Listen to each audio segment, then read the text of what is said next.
they're saying about another possible reboot. Today, Monday, March 14th, 2022.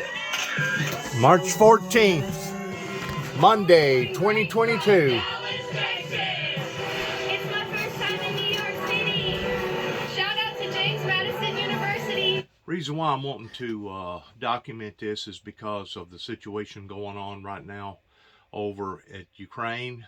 I felt like that it needed to be documented on my particular YouTube platform, and I also got a project going after I get through filming what I'm going to film in regards to the Ukrainians, pertaining to something personal that I'm going to put on my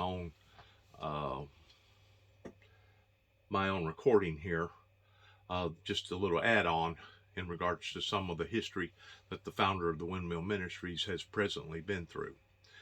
In the meantime, we're going to listen to this because I found it to be absolutely horrifying towards the turn of events that now Russian President Putin is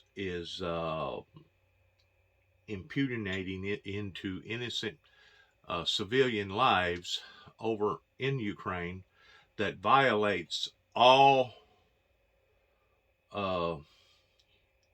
human regulations pertaining to making war basically with the citizens, that actually changes the whole status of the concept towards how the world is going to view you. You know, it's one thing towards what went on in the proceedings of Pearl Harbor, where you had one military entity attacking another military entity towards basically declaring war on that entity. But whenever you're declaring war on the citizens, and you're targeting hospitals and fraternity wards and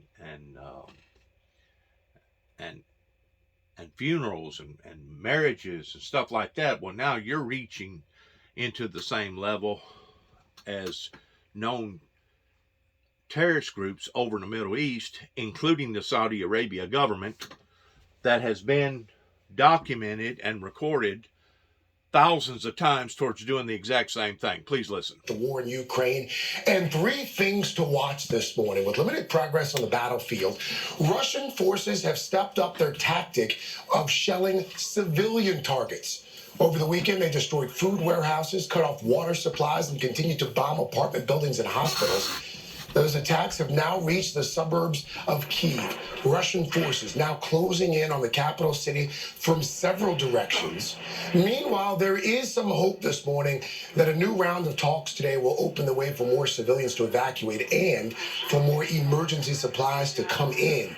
Unlike earlier talks, which took place in person, these discussions are being held remotely. Well, the race is on to evacuate some of Ukraine's most vulnerable, critically ill children who spend most of their time in the hospital for treatment. Well, now they are making the hazardous journey to the border amid this escalating combat. NBC's Molly Hunter joins us now from Ukraine with the story. Hey, Molly, good morning. Hoda, good morning. Now, for anyone, evacuating from parts of eastern Ukraine is a terrifying journey. Now, imagine doing it with an 8-year-old who's just had 4 aggressive rounds of chemotherapy. Well, we got access to a children's hospital here in Lviv, which has become the triage hub for the country.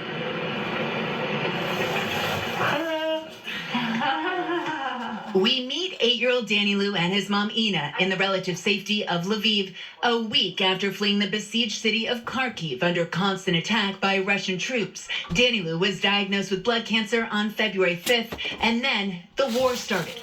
Bombs. Everything. It was terrifying, Ina says, leaving in an ambulance, dodging the constant bombing. It was full-scale war. What does it feel like as a mother just to have all of this out of your control? But I have to be strong. I'll do whatever it takes to get him the treatment he needs. He'll go anywhere. It doesn't matter. Anywhere where he can get treatment. They cannot walk. Dr. Olena Kozlova runs the pediatric oncology ward here at the Western Ukrainian Specialized Children's Medical Center. It's a terrible situation. Having a child with cancer or severe illness, she says, is horrific. But right now, In this place is a hell no one should have to endure. We go inside. Okay.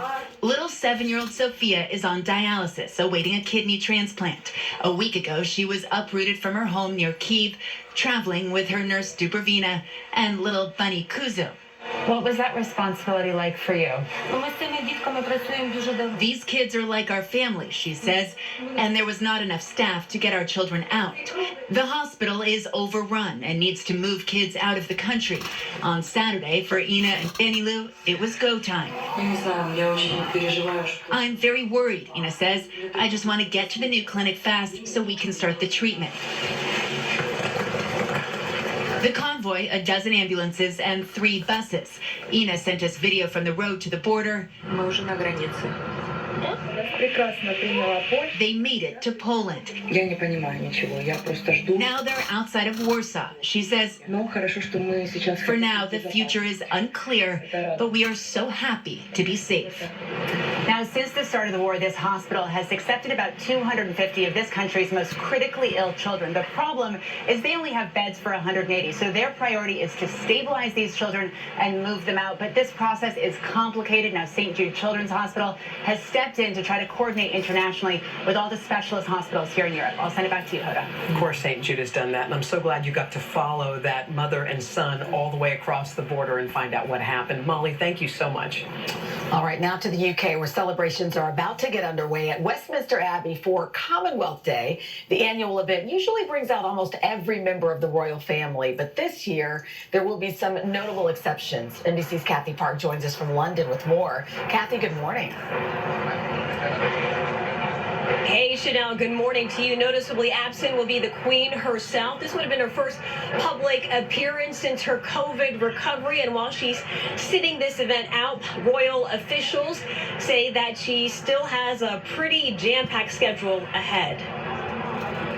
Queen Elizabeth's highly anticipated return to the public stage is still on hold for now, following her COVID recovery.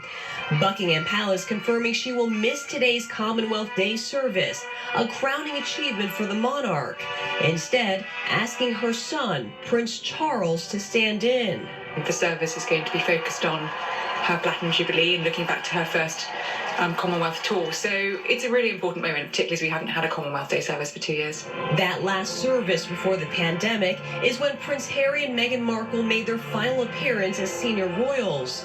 You could see this sort of friction between the royal couples and the rest of the royal family rather than about the Commonwealth. So I think the Queen will be very keen that this year's service is focused on what the Commonwealth is all about, which is unity. And while the palace did not say why the Queen would be absent, officials did say she will continue with other planned engagements, including in-person audiences in the week ahead. The next royal gathering is set for the end of the month, a memorial service for the Queen's late husband, Prince Philip. And drawing some backlash, Prince Harry, who won't be there. He is attending the Invictus Games in April, but his spokesperson said he hopes to visit his grandmother as soon as possible. The 95-year-old royal was diagnosed with COVID last month and experienced mild cold-like symptoms. After canceling some online meetings during her recovery, she was back to work last week, hosting virtual engagements and welcoming Canada's Prime Minister Justin Trudeau to Windsor Castle. While she's showing the world she's on the mend, the Queen's health has been in the spotlight after her hospitalization last October. She even joked about her mobility. Good morning, Your Majesty. How are you? Well, as you can see, I can't move. And this really is a historic year for Britain's longest reigning monarch. Her Platinum Jubilee celebrations are set for June. It's a 4-day event marking 70 years of service. I'm going to volunteer to come back to cover that. I bet. All right, Kathy, thank you. All right, it is 8:08. We've got the news covered. I got a boost. A Monday boost? Here we go. All right. Okay, here's one father's early version of March Madness. So his daughter has probably made 100 shots in practice or in the driveway, but We're going to move on to something different here. It's not because the things on that particular program aren't important, but I just want to get over to another station of the severity of what's happening overseas right now over in the Ukrainian area in regards towards the violence and the horrors that are being enforced by the government of Russia through President Putin. Putin believes still that he can still reach his goals, whatever the cost. As far as anyone can tell, he is listening to, or certainly taking advice from, if at all, a very few people. It's less a sort of triangular hierarchy as it is. I think I heard somebody describe it over the weekend as a sort of poll, with 5 or 6 key stakeholders in his inner circle. Outside of that, and in another dimension to this crisis, perhaps, is China. The US warning Beijing not to offer Russia a lifeline. That is after reported requests from Moscow to help militarily and politically. That's been knocked back, by the way, by Beijing. You write, and I quote, the request could be read as a sign of increasing Russian desperation. Any Chinese aid to Moscow would also magnify the strategic significance of the war in Ukraine and could enshrine the long-time US nightmare of a strategic compact between Beijing and Moscow at a time when China is looming as America's major superpower rival of the 21st century. Look, I mean, it's clear that there is a strategic relationship between Beijing and Moscow. At this point, it's just about what China will be prepared to do to sort of, re-up its position in all of this. And what's the received thinking here? What do you believe China's next move will be? I think there's a lot of hope in Washington that China is one of the few powers that could influence Putin's thinking, given the fact that he's so isolated everywhere else. We have these talks today in Rome between the US National Security Advisor Jake Sullivan and senior Chinese officials, at which the US is going to try to deliver this message that China shouldn't bail Russia out here, particularly economically. I think a lot of it does come down to the fact that China has different interests here. Clearly, it is interested in the US being bogged down in Europe to make the American pivot to Asia more difficult. It is also interested in seeing, Russia challenge the United States, but it has its own economic interests here as well. And if China starts to get hurt, that's when it might start to move a little bit more strongly against Russia. You got to wonder what sort of leverage the US has over China in any discussions, not least that between Jake Sullivan and his Chinese counterpart at present. Good stuff. Thank you very much indeed, Stephen Collinson. Writes the Meanwhile in America newsletter, which we often quote here. We often put Stephen on. It's a terrific read. You should try that one at CNN.com. Coming up after the break, Chelsea players. Fasenra is not a rescue medication or for other eosinophilic conditions. Fasenra may cause allergic reaction. Just in now, this is in Kyiv, 14th of March, all right? See that? That was earlier today, or that gentleman, it looks like the morning hours perhaps, walking down the sidewalk, that missile hits just right near him. He continues to walk up. Let's back that up real quick. Try to catch this in slow motion towards what actually occurred right here. Video just in now. This is in Kyiv. All right. He probably heard something. Is the reason why he raised his hand. And yep, he's looking up. All right. He's definitely looking up. So something has gotten his attention. There's activity. You could just see just a slight, kind of like a dark impression. Video just in now. This is in Kyiv. Okay, he hears it. It's got his attention. He's raising his hand to get the sun out of his eyes, because obviously the sun is to his left. You can see the way the shadows are going the opposite direction. And he basically has caught it with his eye. Okay. And now it's coming. And I'm pretty sure, let's see here. Let's go to this frame right here. No, this one, nope.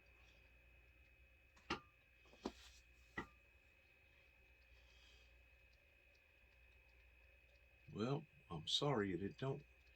There it goes right there. See it right there? You can barely see it right there, fixing to come down. That missile. It's right at the point of fixing to touch the ground right there. You can see it in behind that tree.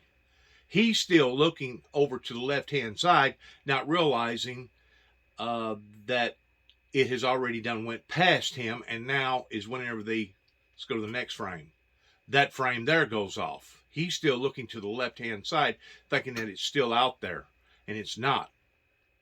Let's go to frame right there. Now it's caught his attention. Just within this is all within a split second. Now he's looking to the right, understanding what's going on, and now he's backing up. He's getting away from the initial explosion. Could you only imagine if you was out in the park, walking around, let's say you was down in Florida, or you was up in Washington, D.C., or up around New York, or out towards Washington State, or in Atlanta, Dallas, beautiful sunny day. You know, it don't look like it's chilly, but it ain't no snow on the ground. I don't know how chilly it is, but could you only imagine how disruptive that would be? Even if you didn't get hurt, psychologically speaking, that in and of itself is terrifying. That can actually put people in a post-traumatic stress disorder syndrome to the point that they'll never get over what that they've just witnessed and what they've experienced, because it was so alarming. Kind of similar towards being involved in a car accident, but intensify it probably about 1,000 times more. But he was, give or take, I'm going to say probably 200, maybe 300 feet, 250 to 300 feet from the actual explosion, maybe even a little bit further than that. But then you got people that's right around in that area that not only seen it and heard it, but now they're feeling it. And now you're seeing debris falling. It's kicking up debris plumb over there where he's at. So it's very, very intense towards what's going on right now. You can see the debris falling. Let's go forward with it here. Or that gentleman, it looks like the morning hours perhaps, walking down the sidewalk. That missile hits just right near him. He continues to walk, obviously stunned, and for good reason. That's in Kyiv, Ukraine. Watch it again. Yeah. No sound on the tape, but there's the image. All right, here is our colleague, Steve Harrigan. Whoa. Large explosion 2 miles behind me. Shannon, we just heard some air raid sirens go off. People told to take cover in the basement. Sounds like thunder in the distance. It's a cloudy day today. But those explosions, air raids, sirens, really enough to get people on the move after weeks of thinking it couldn't happen. They are trying to get out and certainly having a tough time getting out on that highway. That's just the beginning. Steve Harrigan's back with us, along with our amazing crew there in Ukraine and the Polish border. Nice to see you, Steve. Welcome back here. Listen, we were talking during the break. I know your story well, going back to the early 1990s. And for our audience, you were a young college student going to school in Moscow. And you walked into the CNN bureau and said, hey, do you need a hand translating videotape? And they hired you. Next thing you know, you end up in Grozny in Chechnya, and you saw the rubble that was left over after Putin and the Russians' decision in that town. You're just back from Kyiv. Is this country going to end up the same way Chechnya was left? Can Chechnya be a model for what we're seeing now? And if it is, it's a horrible model. It's basically surround the city, shell it, kill everyone, and then pave it over and rebuild it. It might take a decade, it might take 20 years. But if a war goes on that long, one thing I noticed in Chechnya that might happen in this war too, is that people change. The fighters on the ground change. If your houses are getting destroyed, if your family members are getting killed, you fight differently. The sphere of battle gets wider. You attack schools like they did in Moscow. Beslan, theaters, terror attacks. This kind of a war, if it goes on, people change. They get a little crazy. What you're saying is that the Ukrainians will change. Absolutely. And they will fight in ways that are unforeseen. You summed it up. I mean, it's incredible. The president of Ukraine has actually handed out some 25,000 guns to Ukrainians, and these are volunteers. These are not military members, and they are lacking supplies. I mean, these people are out there basically defending their own country with their own weapons, but yet they don't have food, they don't have heat, they do not have water, but they have guns. I mean, how long is that going to last? And what kind of control is there? If you're basically saying not just for civilians, but come to Ukraine and kill people, kill Russian soldiers. And Russia's saying 16,000 from the Middle East, come. What's going to happen?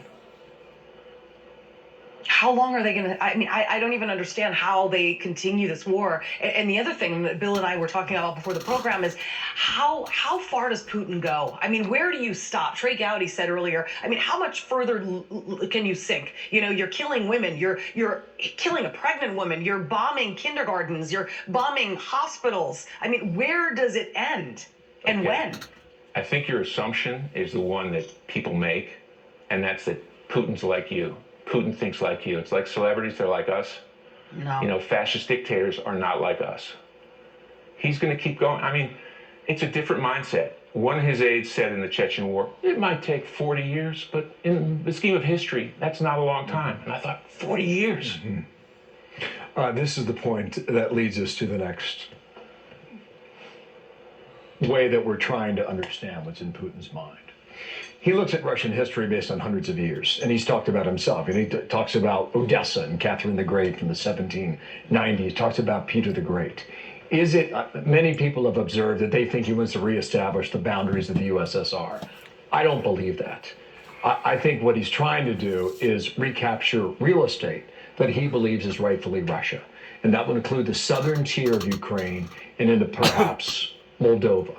What do you think his intent is when it comes to real estate and Russian history? I think you're right. I think he'll keep going. He'll keep going into Moldova.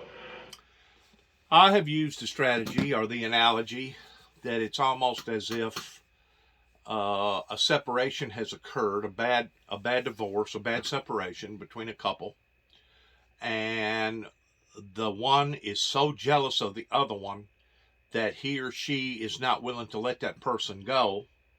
And because they're not willing to let that person go, it's reached a level in their mind or in their heart pertaining to the wickedness that has come into their atmosphere. Well, if I can't have you, neither is he. Or if I can't have you, neither is she.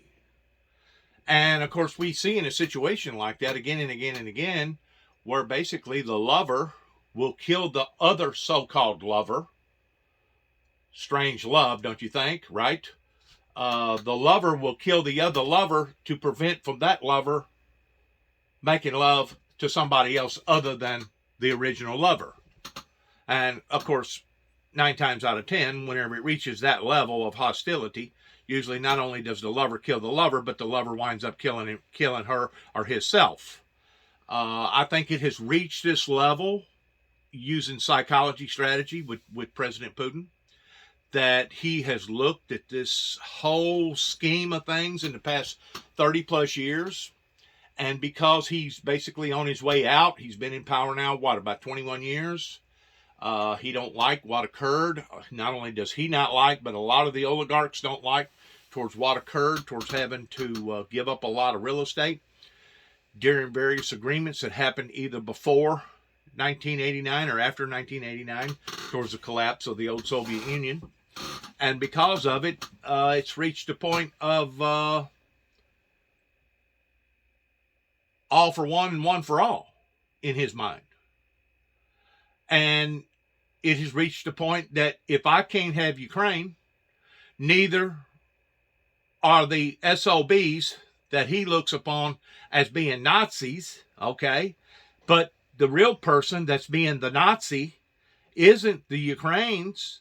The Ukrainians are just fighting for their independence. The real person that's the Nazi is the person that wants to control that person. Control that group of people, which falls back on the fault of Putin and the evil demonic empire that even Ronald Reagan described back in 1989, that basically kicked off the falling of the Berlin Wall. These are all old grudges, blood grudges, that now has escalated into this. And if he's bringing 16,000 people from the Middle East that wants to be prize fighters, and if China is actually contemplating towards getting involved towards supporting the Russians, it's not going to take long for this to actually turn into a third world war. Of course, the way that the United States and the NATO and the United Nations looks at it, because he is a nuclear force, well, if we bomb them towards destroying all of them, including Putin and his government, and destroying innocent lives, that, first of all, that's going to put them, as well as America, on the same plateau as Putin is on right now. And Putin is on the plateau of being nothing more than a brutal terrorist. Because whenever you're attacking civilians, you're no longer fighting by the rules of engagement. You are breaking all types of war crime criminality. It's reached a point in the eyes of the Federal Federation with Putin and his oligarchs, root hog or die, all for one, one for all. And until that sinks in to the American politicians and our Pentagon, until that sinks in with the people in Ukraine and the United Nations and NATO, until that sinks in towards just exactly what they're dealing with here, all they're doing is playing time, and eventually the red that you're looking at right now will only expand, and he will inundate that much more real estate and kill that many more innocent civilians. Whenever you're bombing schools, like I said a while ago, whenever you're bombing schools, whenever you're bombing hospitals, whenever you're bombing weddings and funerals, etc., there's basically, you're not culling nothing. You have reached the same level as an all out and out terrorist. The same type of people that attacked us 20 years ago pertaining to 9/11. That, yeah, Saudi Arabia has been known of financing and being a part of themselves over there in Syria and places like that towards doing the exact same thing. They would bomb schools. They would bomb funerals. They would bomb civilian known areas simply because there was a big group of people there, and they know that the one bomb would kill many different people instead of just, they were trying to save, per se, they were trying to save bullets or save artillery. That way their one bomb would kill maybe 100, 150, 200 people. It's a strategy plan, and it's a strategy plan that's evil, it's demonic. And just like the countering leader of the NRA spoke of before, and I hate to use this type of analogy because I'm a man of peace. And I've always wanted peace, but because people didn't support the minister or support the ministry that supported peace, now we're looking at what we're looking at, okay? But the NRA's analogy was this, and it still is this, and it will probably always be this until the very end of time, that the only way for a good person to defeat a bad person with a gun is a good person with a gun. It's plain and simple that if you're going to reach this level of brutality to the point that now you're executing men, women, and children, and it don't matter if they're in funerals, weddings, hospitals, or whatever, you're genociding. You're using terrorist-type tactics, because now you're avoiding any type of rules and regulations pertaining to standard war policies. That's the way that America, and that's the way that the NATO and the United Nations, that's the way everybody is going to have to picture this maniac right now that's causing this type of tyranny throughout this region. And of course, if the people in the Middle East get involved, okay, regardless whether it's the Saudis or the Afghanistans or Pakistan or Iran or Iraq, basically known terrorists, known criminals, and especially if China gets involved, you're going to have World War III. There's absolutely no ifs, ands about it. You're going to have World War III, and it's basically leaning towards democracy versus non-democracy. It's basically going to turn out to be the bad versus the good versus the bad. Now, in their eyes, in Putin's eyes, and in the oligarchs' eyes, their system, they believe, is the fair and right system. That you're supposed to control your citizens just like a bunch of ranchers or farmers that control a bunch of cows or horses. Okay? That's their mentality. That is how they see their investment. Same way over in China. Same way over in some of them other countries over in the Middle East. They look at their citizens towards their investments, just as a farmer or a rancher looks at his investments towards a herd of Black Angus cows.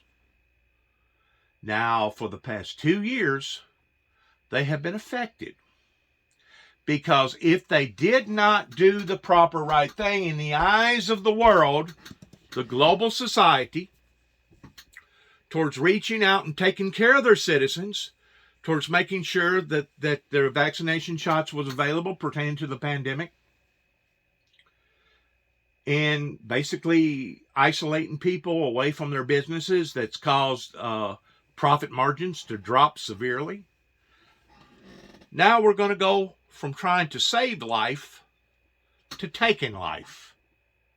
You know, I've always said this about America. We're one extreme or the other. We'll go from an era of discipline on our children towards basically beating them any way that you wanted to beat them, as long as you left life in their lungs, to the degree that now you can't even talk down to them or spank them, because if you do, you're going to wind up in front of a judge. We go from one extreme to another extreme. You know what I'm saying? The women at one time did not have rights. Now the women today has more rights, okay? We go from one extreme to another here in America, and now I'm seeing the same thing being generated on a global world scale towards society being a civilized society, towards saving life and injecting into all these vaccination shots and causing businesses to shut down, towards basically isolating people to the degree that now we're going to go at it in a brutal war. Wow. What kind of a mixed up society. I guarantee you that the heavens is looking down upon right now. They're looking down upon to the world, and they're saying, my God, what a bunch of crazy people. They go from one extreme to another. And you wonder how come the weather is doing the same pertaining to Mother Nature? I have said it before, and I'll say it again. The more radical that the people on the planet become, the more radical and the more unstable that Mother Nature becomes. And it's lashing out, because these are sorrows, these are birth pains that the heavens is basically transformating from what's going on down on the planet. And the more wickeder that humanity becomes, the more wickeder that Mother Nature is becoming. As I've said before, it's almost like a mirror effect, to where whatever actions that we're doing here upon to the planet, resignates towards whatever actions is going on with Mother Nature. I truly believe that that will only go on for a certain length of time. It will only go on for a certain length of time, and once it gets so unbearable that basically everybody is suffering, especially the innocent, especially the elderly, especially the ones that are sick, that's whenever God Almighty will step in and he himself will put an end to it towards throwing the world off into great tribulation. So if people think that things is going to get better, I hate to be the bad news bearer by telling you that the road that we're on right now is only going to lead to that much more disastrous events that's going to occur on a natural level way pertaining to Mother Nature, that these occurrences are going to only escalate. As these things down here on the planet are escalating, so are the events towards diseases and floods and famines and fires and tornadoes and hurricanes, etc., etc., etc. Now, if people want to see everything level out and become normal again like it's supposed to be, then the people need to start acting in a much more level-headed way without being entrapped by this maniac that obviously is demon possessed. He's evil towards doing what he's doing to innocent men, women, and children. Nobody does this. Even looking at the Bible, nobody does this in response towards trying to take over a country by going in and destroying the country. You go in and destroy the people that's in control of that country, and then you can control the country. You don't go in and destroy all the bridges and all the hospital buildings and all the parks and all the roads and all the civilian life towards bringing that many more casualties into that area. You don't. I mean, what's going to be the benefit from doing that after it's all said and done with? Because like you just got to saying, you're talking about the rebuild of something that's going to take decades. It's going to take decades before they get their road structure back up and going. It's going to take decades before those hospitals are rebuilt. It's going to take decades before they're going to be able to have people living in a harmony type form over in the Ukrainian area. And not only is it affecting them, but it's affecting everybody around them right now directly. It's affecting us indirectly pertaining to the gas prices, but we ain't seen nothing yet if this continues to escalate on the level that it's escalating on. That's the point that I'm trying to make. It's intensifying. It's getting worse, not better. Political freedom? No. You want freedom of speech? No. You want a market economy? No. What young person would want to go live in Putin's Russia? Nobody. And that's why you see all these former Eastern Bloc countries that have been magnetized toward NATO, Steve. And that's why you saw Ukraine, even knowing that Putin was on the other side of that border, they were willing to sign security agreements and say, yeah, someday, somehow, some way, we want to be members of NATO too, because we've seen the past and we don't want to go back there. Right. What do you make of the way that Zelensky has been handling this? Because he had a political rival who was going to criticize him for the fact that he did not join the EU. He did not join NATO. Should he have? Would they be in a very different scenario now had they joined NATO? You're right. And I think he hoped for better relations with Russia at the start. His approval rating was not that great a few months ago, but he's been pure, heroic since then. Should he stay and perhaps get killed, or should he establish a government somewhere else like de Gaulle did? That's a question for him. Who does Putin respect? Who has his ear, if anyone? Peter the Great, Stalin, the past. That's what he's looking for. So there's nobody in Moscow that says, hey, Mr. President, maybe we ought to think about A or B. I think Putin is being bled, and he will be bled for years, and it will take years. Maybe the oligarchs who aren't making as much money will hurt. Maybe the Russian people will rise up. I think, for me, Ukraine is a done deal. It's flattened and they lost. But the next story, I think, is Russia. The Russian people are going to rise up and throw this guy out. Do you foresee a coup? I mean, I know that that's something that, people sort of wished in the early onsets of this, but is it too late? You know what? I think this is a long-term tragedy. We're watching people get slaughtered, and we're going to watch it for years to come. Steve, it's great to have you back. Hey, thank you. Great work. So awesome to you to and see you. Trey Thank and you. Benjamin So good to and see you. Lucas and everybody else. Yeah. Thank you, Steve. Thank you. Amazing work. On a different note, Julie. Yes, it Much was a different tweet. note. Oh my God.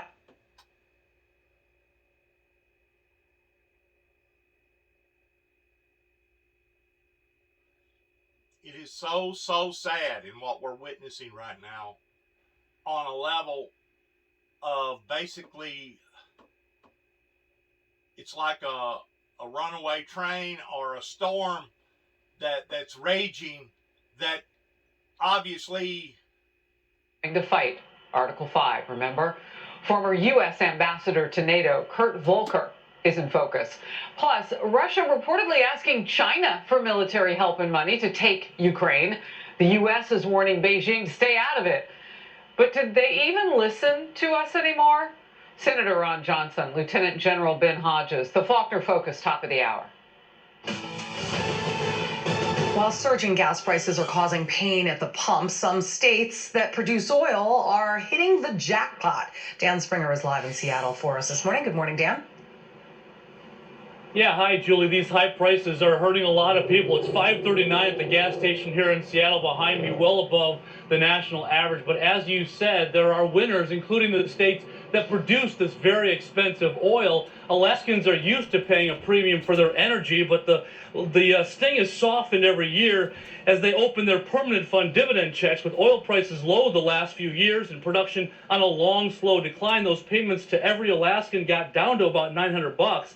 But this year they'll be $2,500 as the state could rake in $6 billion in oil taxes this year alone.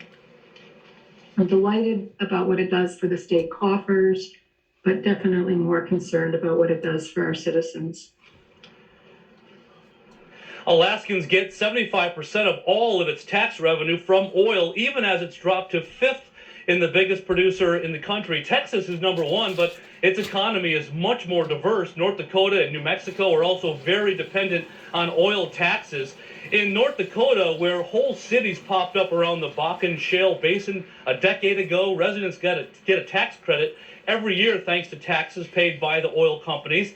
That credit is about to go up. If oil averages $100 a barrel, the state tax haul will double to $3.4 billion, equal to all the taxes they collect now. But some are voicing caution because every boon is followed by a bust. What are you going to do after the oil's run out, after the oil's gone? And it will run out from all the places that you drill. And then you will have land that you have to reclaim. And of course, there's a big push to get these oil states to pump out more oil, but that takes time. If they are able to ramp up production, even with these high prices, they are going to get a lot more money for their state budgets. Julie? Dan Springer, thank you. Bill? Before we go here, he is not done yet. Tom Brady coming out of retirement only 40 days after he said goodbye. Once more, everybody is seeing what's happening on a world stage, this world theater, this war theater. If we think that it's not going to affect our lives, we're only being naive by believing in something that isn't reality. Because with the world being so close-knit together as it is on a global stage, with everybody dependent upon everybody, some countries, this is going to be so profoundly. This is going to be. Putin dropped the war right at NATO's doorstep, getting way too close to Poland. I'm Harris Faulkner. You are in the Faulkner Focus. This is going to affect everybody's life, either directly or indirectly, in some form or fashion, because of the humongously of it. Killed at least 35 people, and it appears to be part of perhaps a new strategy by Russia to target airfields in the western part of the country, near the West, NATO. President Biden's national security advisor, Jake Sullivan, says the moment Putin crosses the border, it's game over. Vladimir. Well, you know, they talk the talk, it's game over. All right, it's game over, it's game over. Indicating that that's going to be World War III, towards people sitting back on the sidelines watching all this. The thing about it is, it should have already been game over, because obviously this man is a lunatic, he's a maniac, all right? He's just like Hitler. I don't know if he's a control freak or what the deal is, but obviously he started out resonating with one thing, and now it's escalating into what we're looking at now. And whenever you start making military decisions based upon the needs of the many always outweigh the needs of the few. I hate to say this from a military strategy point, because I'm not a military person and I'm not a politician. But I do know enough about the strategies in regards towards the lesser of the two evils that I was taught by my father, being a World War II drill sergeant, that sometimes you got to pick and choose of whether or not you're going to go in for a small battle or a humongous world battle in regards towards eliminating basically the Kremlin and whatever disaster that fumigates from that pertaining to collateral damage, and yes, be willing to destroy all the subs and any other nuclear facilities that they have over there, which will basically turn that place into a glowing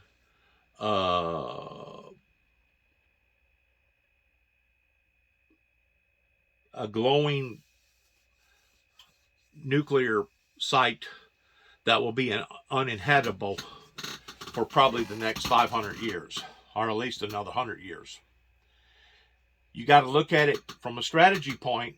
Okay, how many people's in Russia? How many millions of people is in that area? And once you decide, okay, let's say there's 20 million people. And I hate to even talk this way, because ordinarily I'm a man of peace. I'm a man of love. But once more, the people that didn't want to support this ministry in peace has led us down this road. Okay? But you got to look at strategy, war type strategies that I was taught as a child growing up from my father being in World War II. That which is the greater or the lesser of the two? Eliminate 20,000 people in Russia and all of their nuclear facilities, or wait it out, and the next thing you know, instead of it being 20 million people, it's more like 200 million people, or possibly 1 billion people, or possibly even 2 billion people all over the planet, towards contaminating the whole planet. And once you contaminate the whole planet, then you lose out on any futuristic rebuilding or reforming pertaining to starting back over again, because now you haven't just contaminated one particular area on the planet pertaining to Russia, but now you've contaminated the whole planet. So there's going to have to be some very, very big decisions made just within the next few days or few weeks. And if people pertaining to your military strategists don't look at this in a much, much, much more bigger, serious way, I'm just afraid that on down the road, it's going to lead into something that will be nightmarish for each and every man, woman, and child upon to the planet. And you got to stop and ask yourself a question. Okay, do we pay our people the money that we pay them?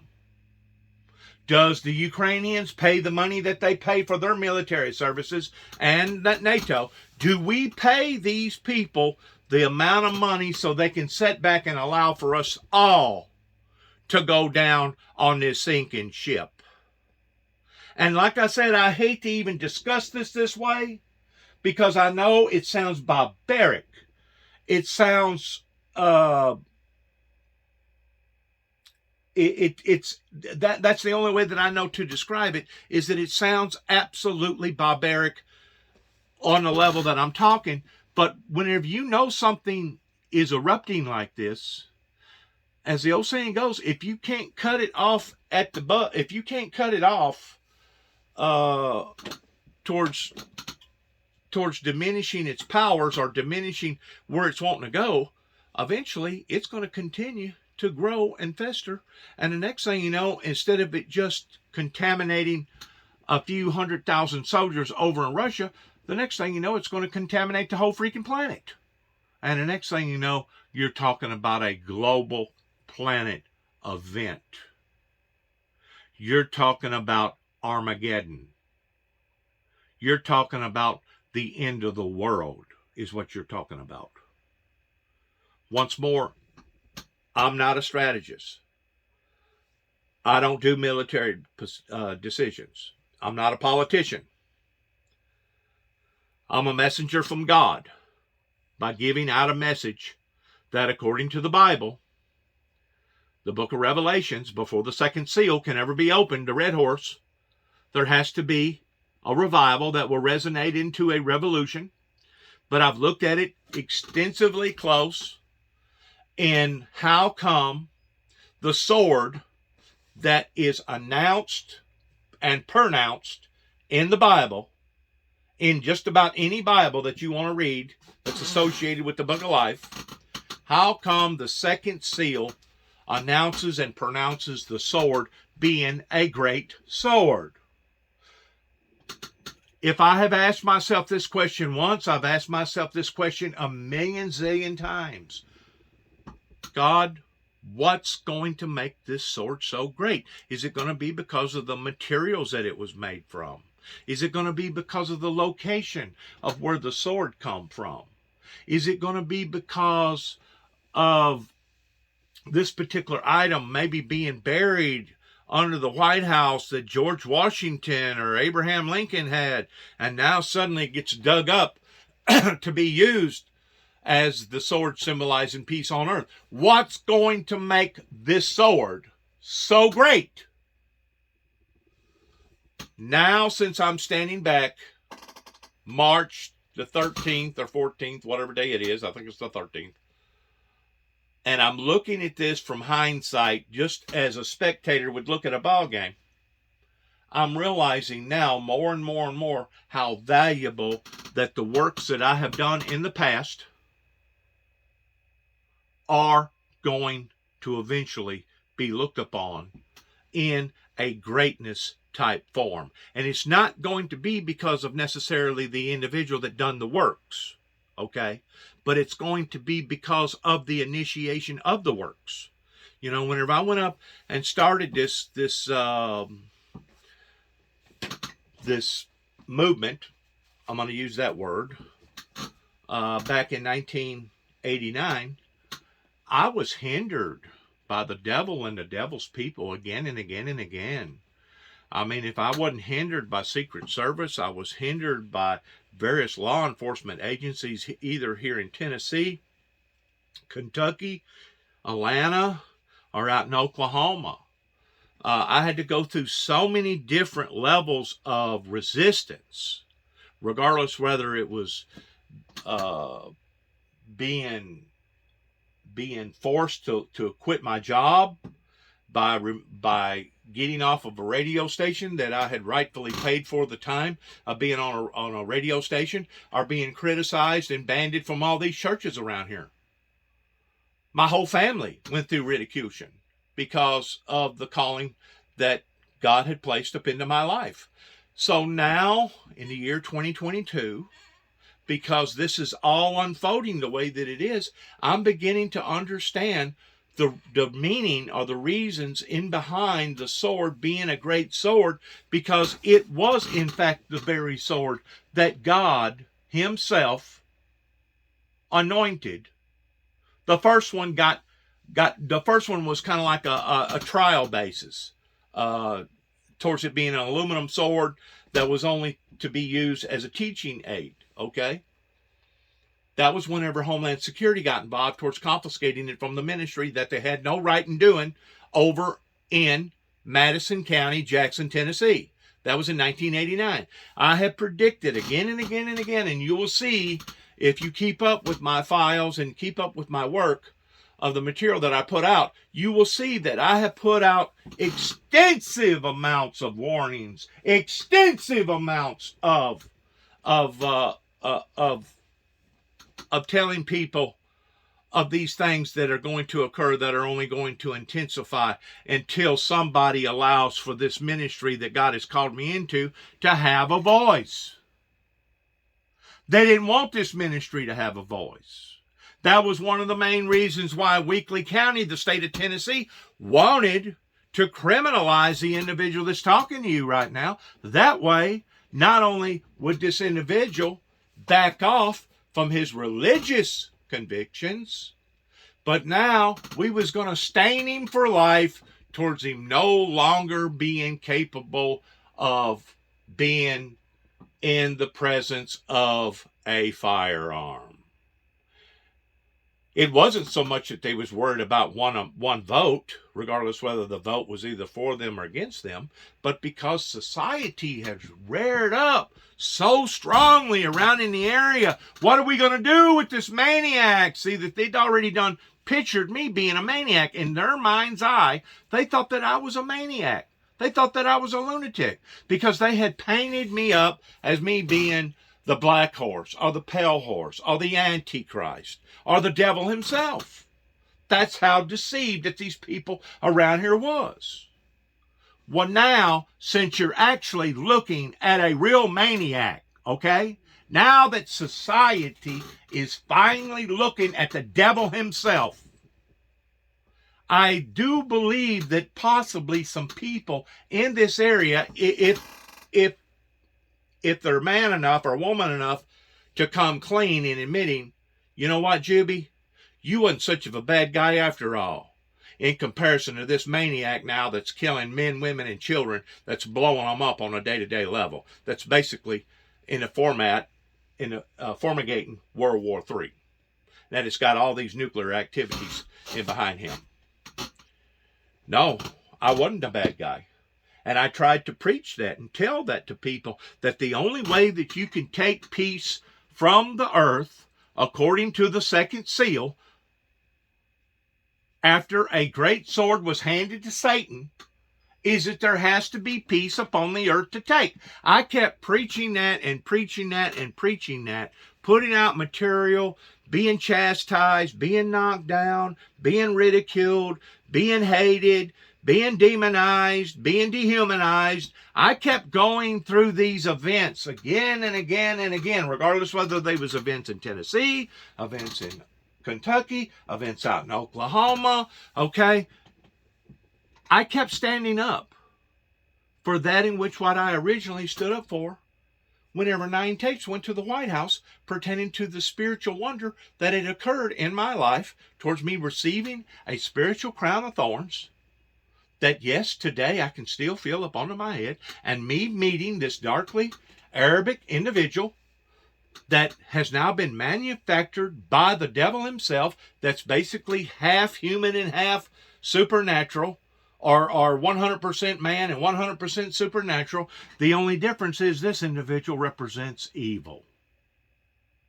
Even this individual himself knew the position that he played in history whenever I first heard about this individual, going back into 1973, whenever a woman stood to her feet and said that this is what occurred, okay? After occurrence number 1, occurrence number 2, occurrence number 3 happened, these priests went up to this individual and asked him, because they understood and recognized that his powers was not powers of good, but powers of evil, asked him if he was the Antichrist. And he boldly spoke up with words that said, no. No, no, 1,000 times no, I am not the actual Antichrist. But I am a follower of his. For some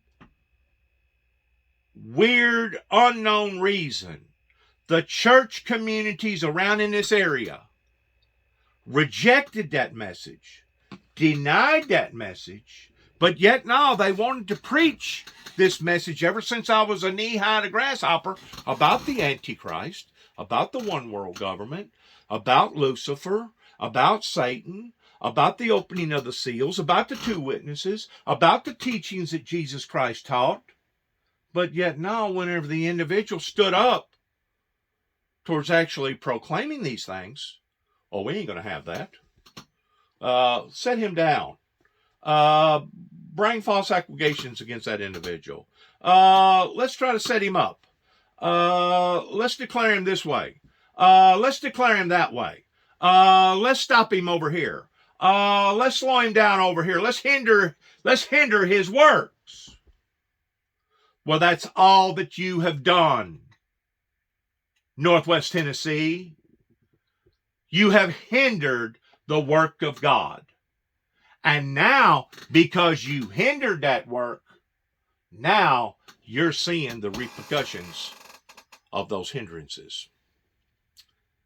Now you're witnessing true evil that's being generated now on a level that most people in today's society here in the 21st century has not experienced for a great long time, because basically the sacrifices that was made during the time during World War II has basically all been forgotten about. That's correct. They have basically all been forgotten about. And now,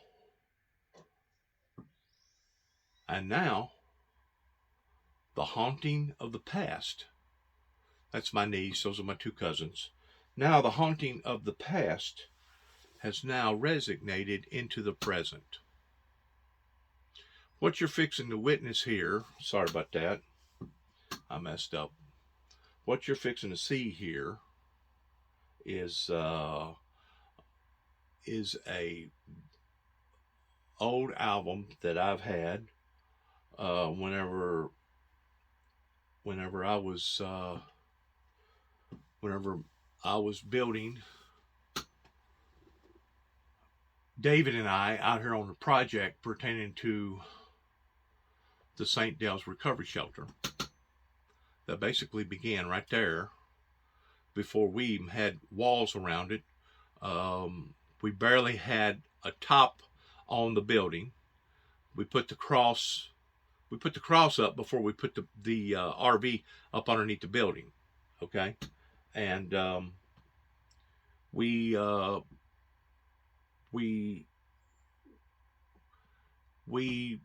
was involved in what we thought was going to be a good thing for the community. But because of evildoers that didn't want me, to come back into the community, because they had already fumigated these ideals that I was either a monster or I was the Antichrist, because of superstitious ideals, they tried to make not my life, but our lives miserable. This was a letter to my son, called his nickname Spanky. This was a receipt that I got out in California, October the 29th, 2011, whenever Miss Gloria, I rented from her that basically a studio apartment right down from my niece's house that basically was associated. Her son was the sheriff in that county. I forgot the name of the county now, but her son-in-law was a U.S. Marshal, and I'd already established a job, started working, rented out this apartment, slept in the apartment for one night, and the following day I lost my job on October the 31st, which was Halloween. Okay. And whenever I come back and explained that to Miss Gloria, she got nervous and she made a telephone call to either her son or her son-in-law. And within a matter of a few hours, I was presented by the Hells Angels and her towards making demands that I was to get off the property immediately. There's a brother of mine that passed away up in McLemoresville by the name of Brother Green. That was the family that I was associated with that had the assignment going all the way back to 1995 towards trying to put out my story to the world, that had the original, give or take about 180, 190 different pages that was hard even for me to reread and translate, that I had given to them, that Brother Green and his wife, Shirley Green, agreed to. And for some reason, because of the works of the devil, it was ignored and put aside. This was whenever this was whenever I went into the City Hall, 2015, there in Kenton, Tennessee. Let me see. It says February. Looked like February the 9th. That was the area right there that my mother and father sat at in 1983. Damian Cross, Don Curry, 2 or 3 others come together that afternoon after my father tried to kill me the night before. His brother pulled me off. And that event that happened at that table altered and changed my life forever. Because up until then, I had never, ever been associated with mental health in any form or fashion. And because I was talking about my life being spared, because I was talking about a supernatural event that had occurred in my life towards my life being spared, and because I was talking about the things that I just got through talking about pertaining to the Antichrist, the one world government, the New World Order, Satan, the opening of the seals, the 2 witnesses, etc., etc., etc., etc., they thought I was crazy. They thought that I needed to go to Bolivar, which is the local mental institution in Western Tennessee, and basically patted my father on the back and told him what kind of a good job that he done towards trying to finish me off. Well, instead of Dad finishing me off, he branded me.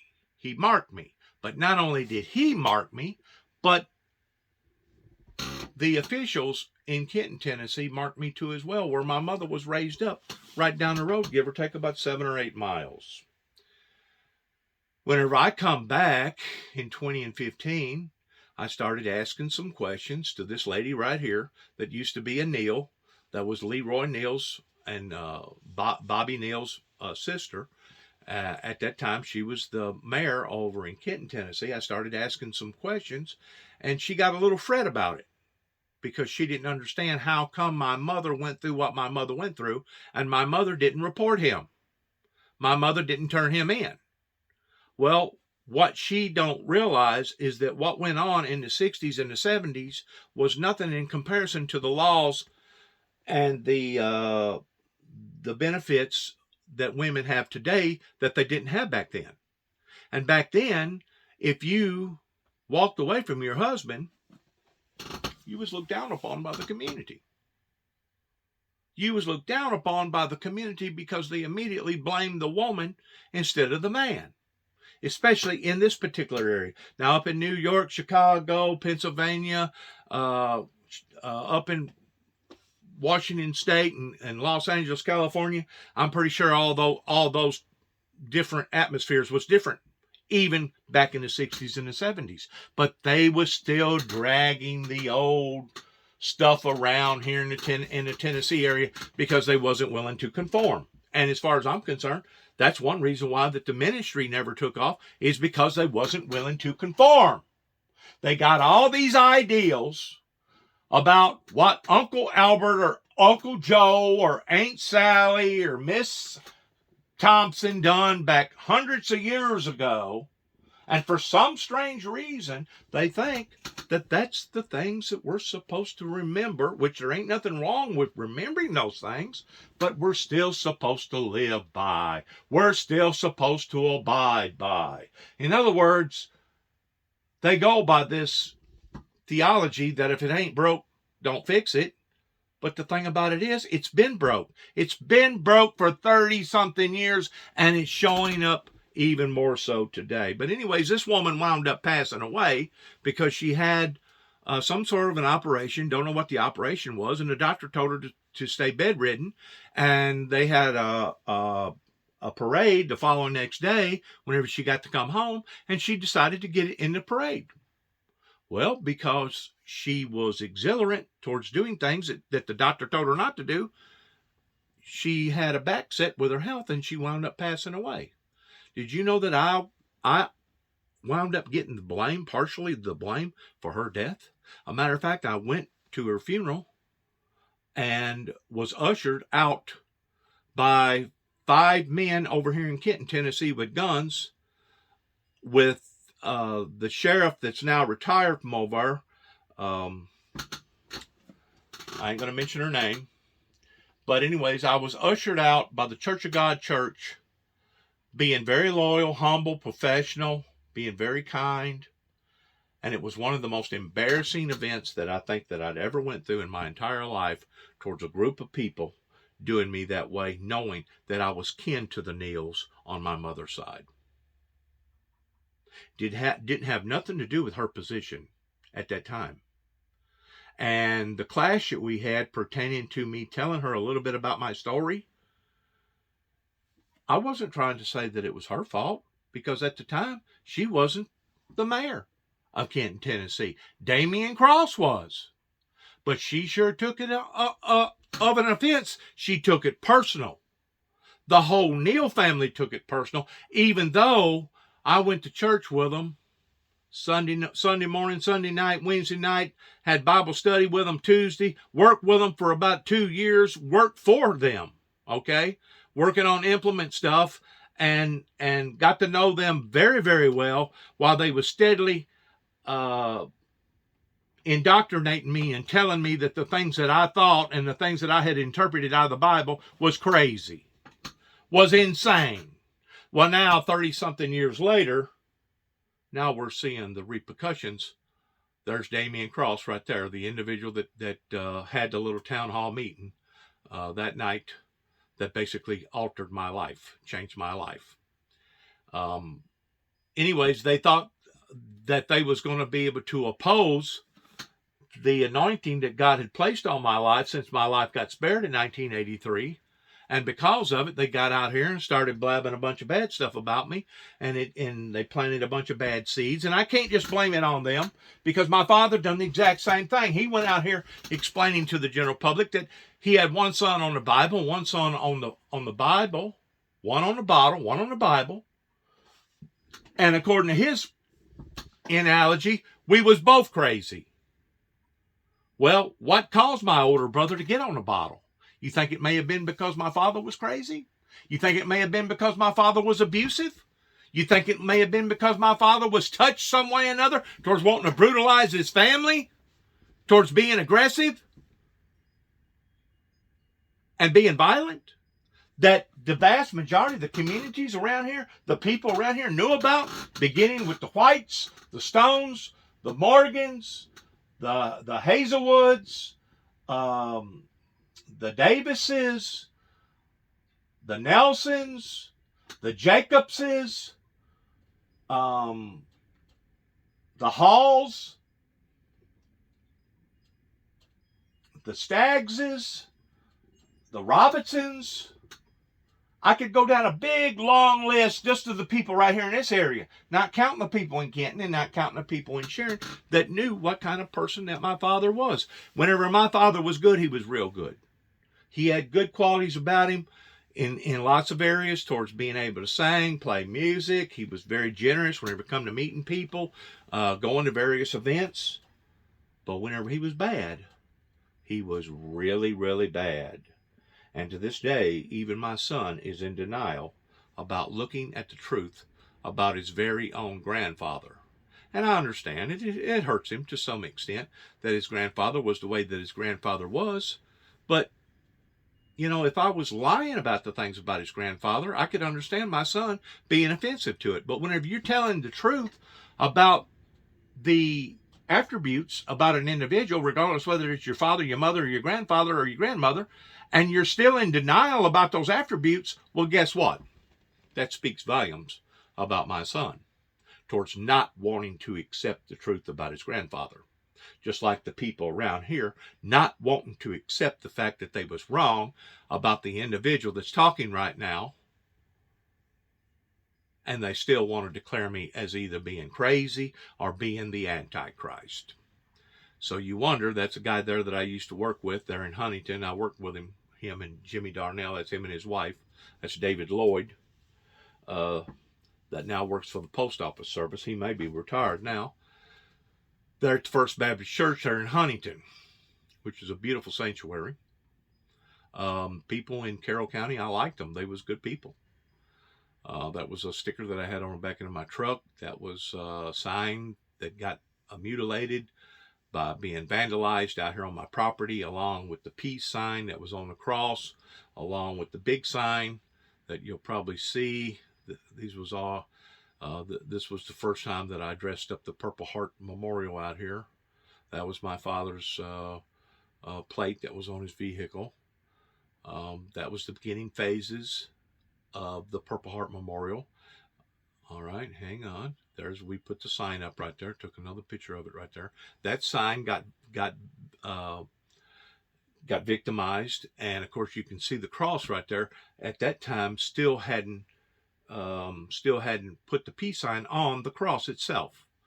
But in the year 2018, the sign got cut completely down and destroyed. The mailbox beside the bell got completely destroyed. The sign that was on the cross that said peace got completely destroyed. And the two chairs that was on the porch got completely destroyed. Why? Why? Because the individual that done this didn't want peace.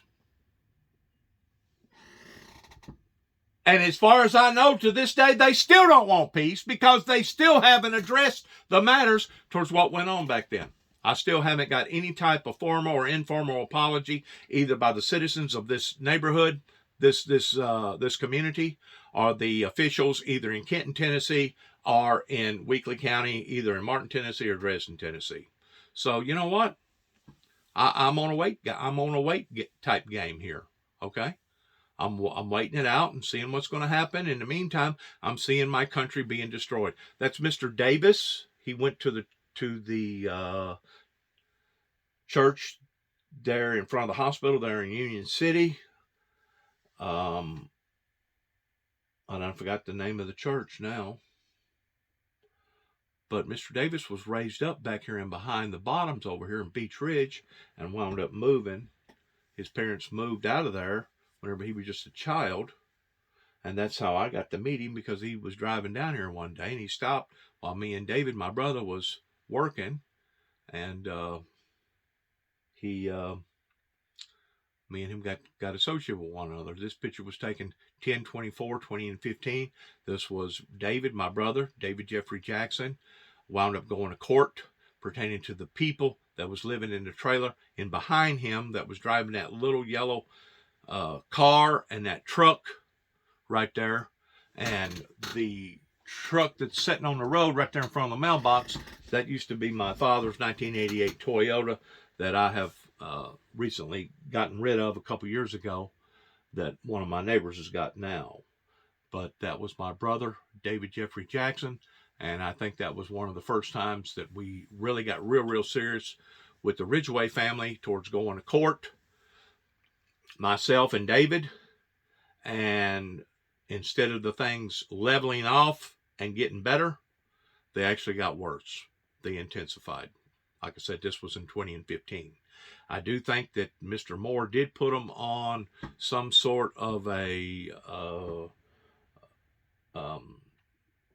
stay towards leaving us alone for a certain period of time. And of course they had to do that within that time frame, but then after that time frame was over, then they went back to doing it all over again. This was obviously on Easter. I think it was still in 2015, but I ain't for sure.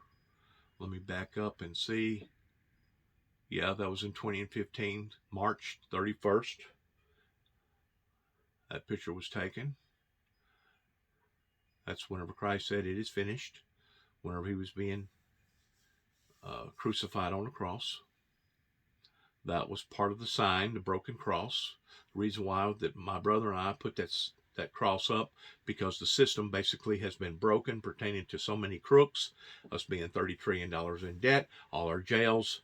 It's full. We're losing right now over 100,000 people in America on fentanyl overdoses, not counting all the other overdoses pertaining to suicides, and not counting all the gun violence. We are in a situation not only with what's going on in Russia, but we are in a situation here in America like we have never ever seen before, pertaining to school violence and all the immigrants coming over the border, illegal immigrants down on the Texas border and the Arizona border and New Mexico and California border. We are just in one horrible situation, and you would think by now that the people would have already come clean in this area, but it's pretty obvious they don't want to come clean, because in reality, the only other thing that I can paraphrase is that they want chaos. They want a third world war. They want a nuclear event to happen, and they're soon going to get it if we continue on the path that we're on. This was written April the 5th, 2015. He has risen, the dead, soon to come, etc., etc. Happy Easter. Okay. I wrote this letter in response to some people that was criticizing about the cross being the broken cross and the position that we put it in, that this was placed here. The broken cross is to have up onto this reflection or race, creed, or gender pertaining to us putting this here. Some people wanted to try to emphasize that this was the broken cross, kind of like the Southern Cross that we all know towards being the stars and bars, and that was not the purpose for us putting up the cross, though it may have fit into that same category. Because if anything, and you have seen me fly the rebel flag before, the battle flag, the Southern flag, you've seen me fly it before, but I don't fly it because I'm a supporter of battle, because I'm a supporter of war, because I'm a supporter of chaos. I'm anti-battle, anti-hate, anti these things that particular era of that particular image projected during the time that it projected it. Broken cross intent was to help put people's broken lives back together again. It can also be constructed as the Southern Cross. I said it could be, I didn't say it was, during the destruction of events that happened during the Civil War, because I had a lot of people that was aiming their comments on, well, that's about the Stars and Bars cross pertaining to the rebel flag, pertaining to the battle flag. No, that's not what it was put there for. Though it may have had similar type characteristics, as I said right there in that letter, it can also be constructed or considered towards as in the Southern Cross wasn't the original intent. And if it was considered the Southern Cross, it was on the level of being anti-battle, anti-hatred, anti-slavery, and not the other way around. I just want to clear that up with my viewers, anybody that gets a hold of this material. Okay? Once more, we was in the process of building during the time that David passed away in 2017, March, that basically a bunch of these idiots around here wanted to point their finger and saying that I helped to seduce his death, even though it was them that was attacking us out here at 291 Thompson Road, Sharon, Tennessee, zip code 38255, each and every time. It wasn't that we was going beyond the perimeter of this property towards agitating and aggravating their lives. It was them coming onto our property, agitating ours, violating us, causing destruction, causing humiliation, demonizing us and dehumanizing us because they was against peace. They wasn't going to have it towards anybody such as myself promoting the ideal of peace. This was during the time, let me see here, April the 15th, actually the latter part of April 2015. I finally finished that off. I thought that was pretty reasonable. Now it looks completely, totally different today, pertaining to the beginning phases of the Purple Heart Memorial.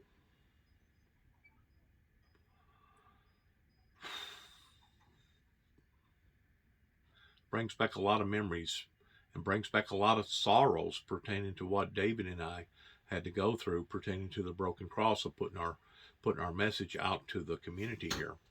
Put up this sign. It was cut down and destroyed or poked holes in. Looked like somebody took a hammer or axe to it.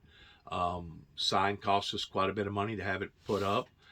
It was on our property. I don't see that it was in violation of anything.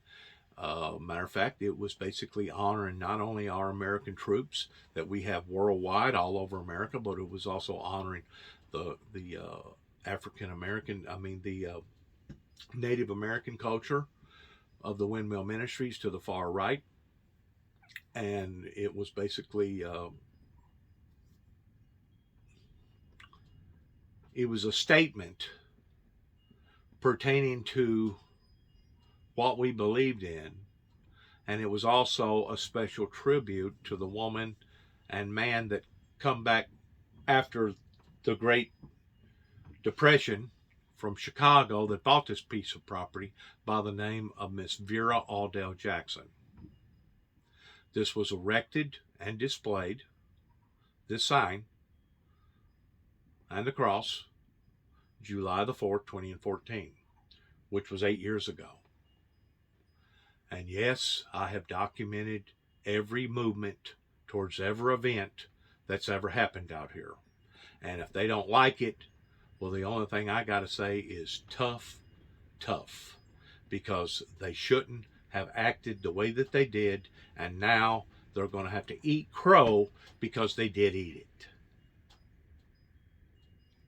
Because they did do it. Now, if I was bringing up accusations pertaining to what had occurred that was nothing more than lies, well, then they could come back and get me for slander. But as long as the events that I'm sticking with is the truth, and I can prove that they're the truth, there's nothing that they can do about it. It's not slander if it's the truth, especially if you can prove it.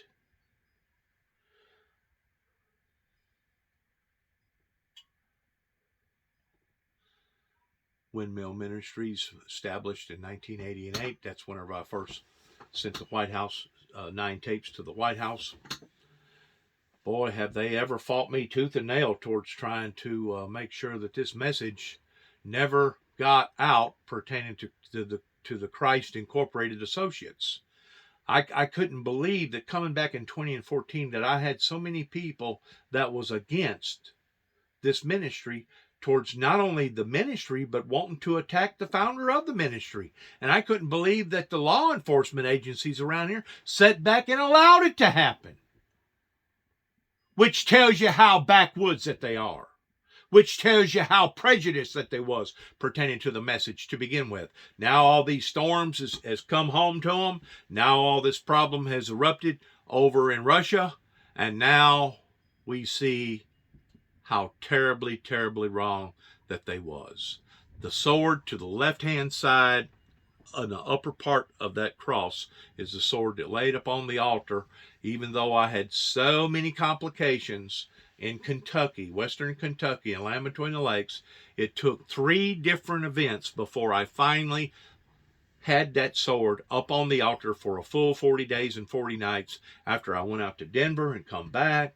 And then I was charged by a bogus charge up in Kentucky, and then had to come back that spring towards finishing off the ceremony.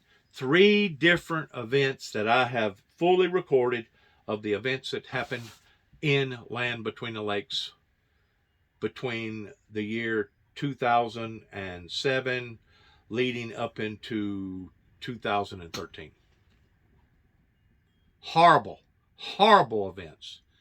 Just because a man was standing up for peace, just because a man was standing up for the Lord, just because a man was standing up for love, just because a man was standing up for utopia. And you wonder how come now all these things is collapsing around you? It just didn't begin with the little man. This began with 9 tapes that went to the White House towards Ronald Reagan and the Bushes establishing the settling down the superpowers, that the world wasn't going to be destroyed by a nuclear holocaust. Well, because that movement happened the way that it happened, and because they wasn't willing to acknowledge this ministry towards it being an authentic ministry, has now put us where we are today, 33 years later, 34 years later, that's staring down the barrels of possibly a lunatic that is going to start a nuclear holocaust. That's the reason why it is so critical, so essential that I get my message out. You see all these statements, all these telephone numbers and different things, different remarks.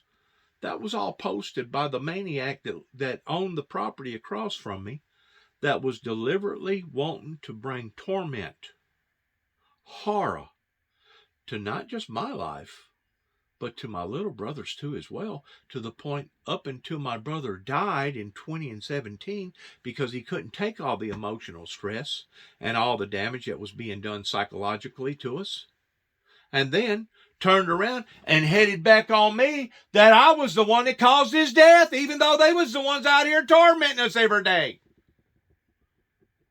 Talk about the devil's people being twisted.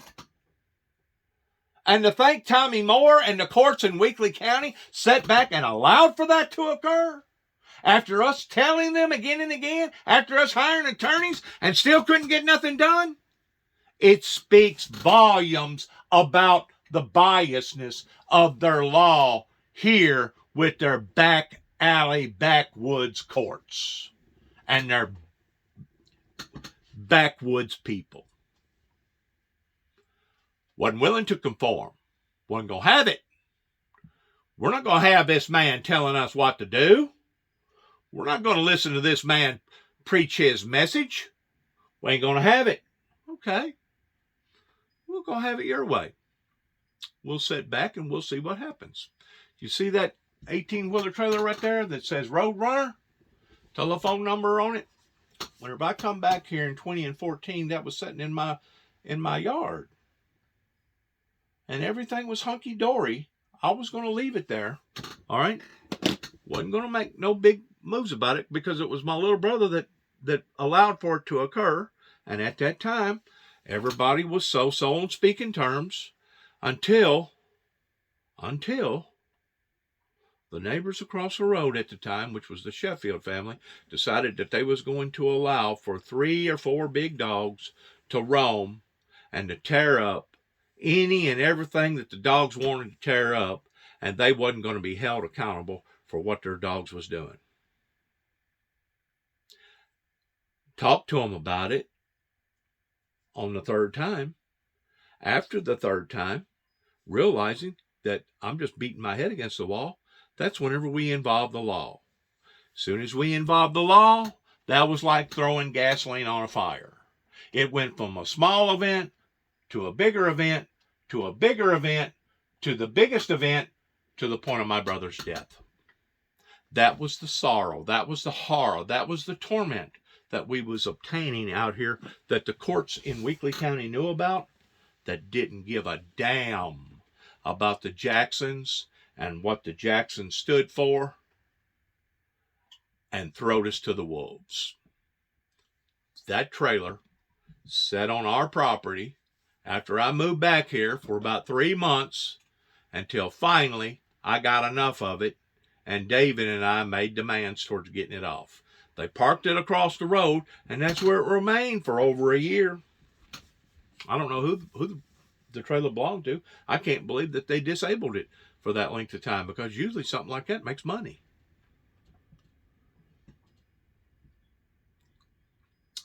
This individual here, I don't know who he was, but he was out here one day, and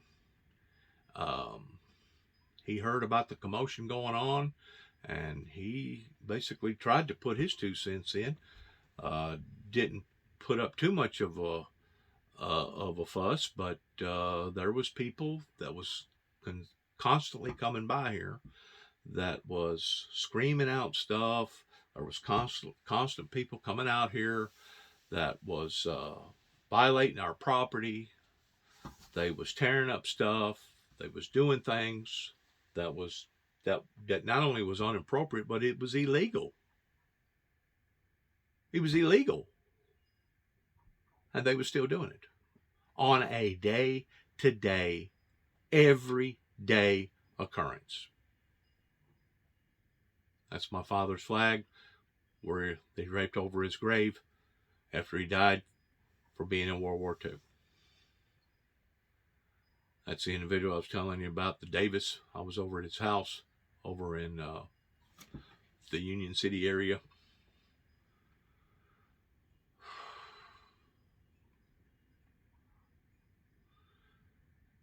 Beautiful flowers.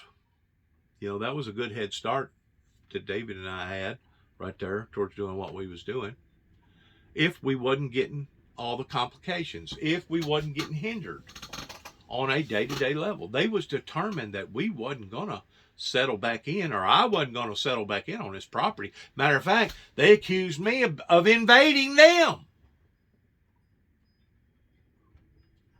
And the property's been in our family name now since the late 30s. Wow.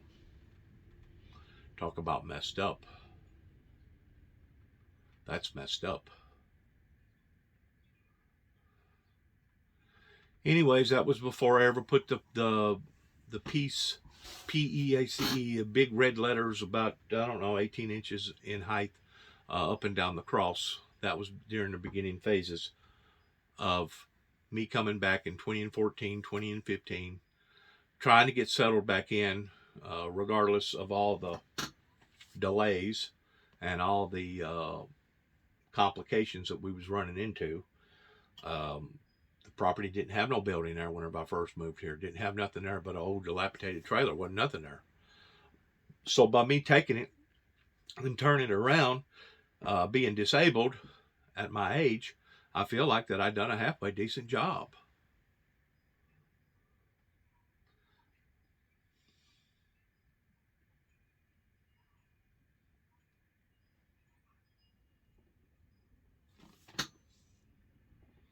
That right there was a assignment that I was on in 2015. Let me see whenever I took this picture.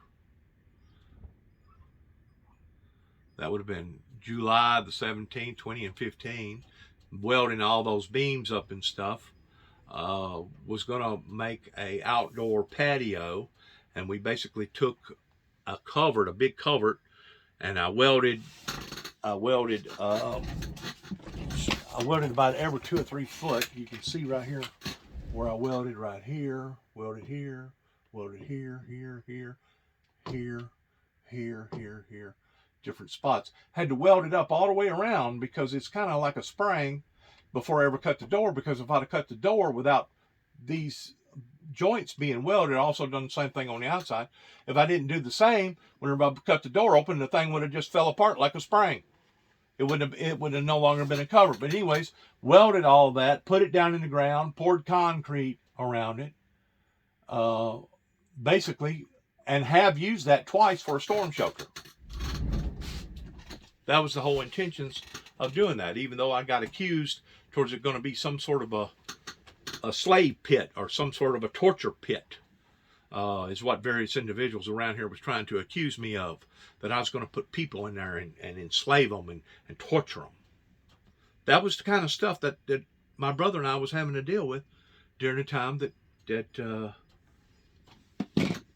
that we was doing all this. So cruel.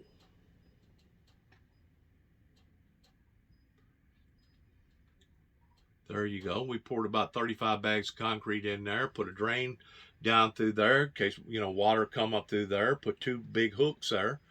You can see where the green paint is everywhere that I welded and cut the door, and it's still standing to this day. Like I said, I've had to use it twice now.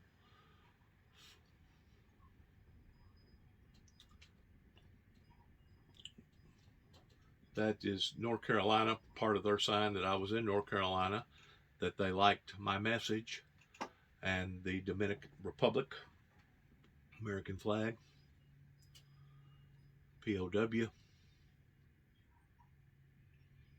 Melvin Hill, Bing Field. That field used to belong to us until we wound up losing it because of the senior citizens old folks home up here in Dresden, Tennessee, that decided that they was going to bamboozle us and keep us in the dark up until about 10 years, and then they throwed a bill on us for about $35,000, and the only way that we could pay for it was basically sell the farm.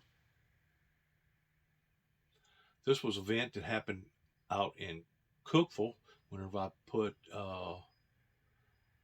this was 7/17/15, whenever somebody went in there and killed, I think, 3 or 4 people pertaining to a recruiting area in Chattanooga. In respect to what went on, I covered it up with a black deal right there. This is out of the Bible. Behold, I come quickly, etc., etc. I'm Alpha and Omega.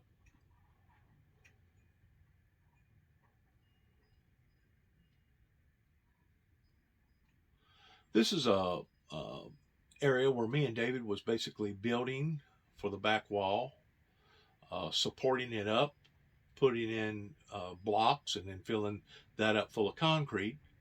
That way it would give a good foundation for the wall. My brother helped me insert those in there. That's my brother there, David Jeffrey Jackson. Let me see when that was taken. That was taken 9/11. 9/11. 9/11/15. On 9/11. September the 15th.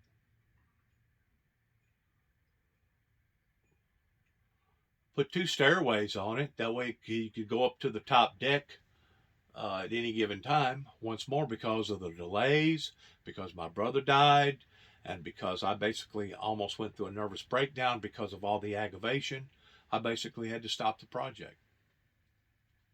Had good intentions, but they drove me into bad health.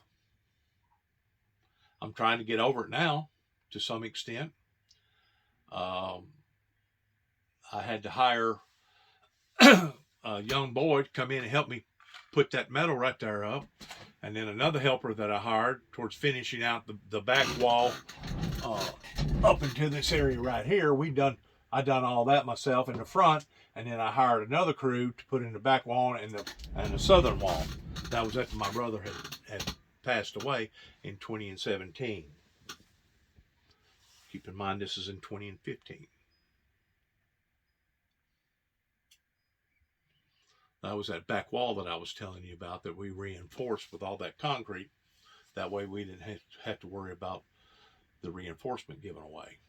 That was going to the back patio back there that I welded all up out of steel steps and concrete. That's concrete and steps right there, leading up into the upper floor.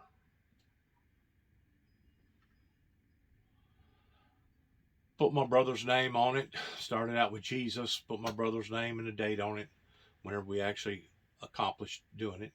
That's actually concrete right here. That's the upper step. That's the lower step. And we put those engravings in there with a screen. That way it gave it more support. That way if you was outside and it was raining, you wouldn't slip and fall. You'd have traction. Welding all that stuff sound up where it was supported real good. That's looking at it from an upper view, looking down.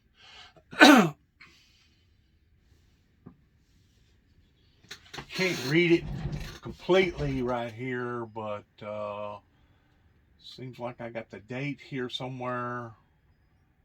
Me and my brother's name down here. basically welded that into that angle iron towards the date and everything. Had screening over here. That way the water would just go right through. You know what I'm saying? Wouldn't have to worry about no flow going back into the building. Supported it good enough that it'd probably hold 500 pounds at least or more on each side. Probably hold 2,000 pounds right there in the middle.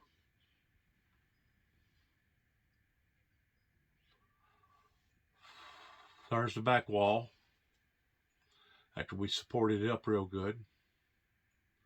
Welded the beams. Let me see when this picture was taken. All right, shortly after 9/11. This was September the 18th.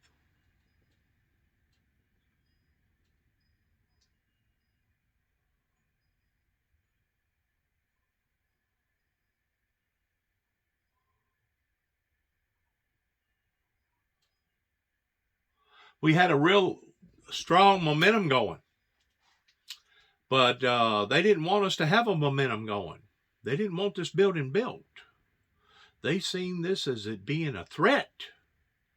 That we even had a thought, a dream, an ideal towards me, Juby, coming back to 291 Thompson Road and going to build a facility out here for the general public of helping our veterans and helping towards it being a recovery shelter. Oh, they wasn't going to have it come hell or high water. They was going to put this project to an end. Well, they put it to an end. They put it to an end, and now we can see the consequences this building across the seas, the problems with the gas, problems with the jobs, problems with the drugs, problems with the shootings and the killings. Now we can see where this is all led. There'll be certain people that will stand in front of the great white throne judgment, including officials, either in Tennessee, Kentucky, or Oklahoma, that will give an account for what has went on in the lifespan of the founder of the Windmill Ministries. And I ain't judging nobody, okay? I'm not the judge. I can't condemn them. I can't send them to hell. But I know somebody that can. I know somebody that can. And I'll have to stand in front of that same judge. But I know the statements that I'm making are accurate, can be proven. And if it can be proven in this lifetime, don't you think it can be proven in the lifetime to come? Sure it will. There I am right there on the bottom floor. That's the bottom floor. In other words, this is the area down in here where I took a picture of David, my brother, putting all those blocks and pouring all that concrete. That way these walls was good and sound. That way no matter how much weight you put up here on these 2x10s pertaining to the upper section, it would have held the weight properly.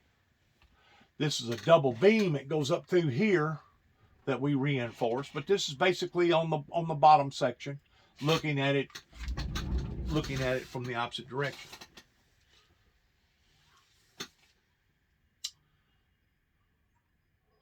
Another picture from the outside.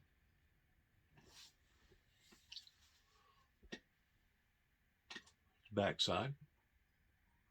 I didn't think that we had too bad of a momentum going toward what we was doing. In building this, we didn't hire it done. We was doing it ourselves. My age and my disability and my weight, and David being as scrunky as he was, I didn't feel like that we was doing too bad of a job. But man, did the community ever raise 19 kinds of hell because they wasn't going to have it. This is the doorway right here that I was talking about where I cut out. And I had to weld all them seams up all the way around. That way it didn't just do like a spring and unfold. That's the doorway of getting in there to the storm shelter. I've had to seek security in there on 2 different levels. And the last time that I was in there was December the 10th, not knowing what was going to occur. And of course, the tornado hit in Kenton, Tennessee, which is give or take about 7 miles from here, tore up about 40 structures. And then it hit up the road here going back east, hit Dresden, Tennessee, which is give or take about 15 miles, maybe a little bit, 16 miles, 17 miles, less than 20 miles away. Basically destroyed 100 structures in Dresden, Tennessee. That would have been December the 10th, 2021, right before Christmas.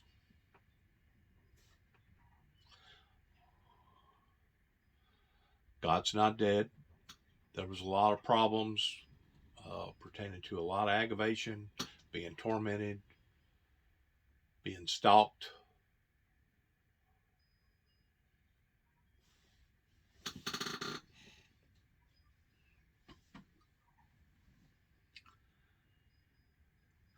These steps right here, you can see right there, 20 and 15. That was whenever we finished those steps. And then I got something welded on that other one about something. And then I got my brother's name and my name on there that we welded on there. Trying to, record our moves towards what we're doing and while we was doing it and when we was doing it. I don't see nothing wrong with that. It was our work. This is my story. This is my proof. In addition to all the paperwork that I have to validate my stories.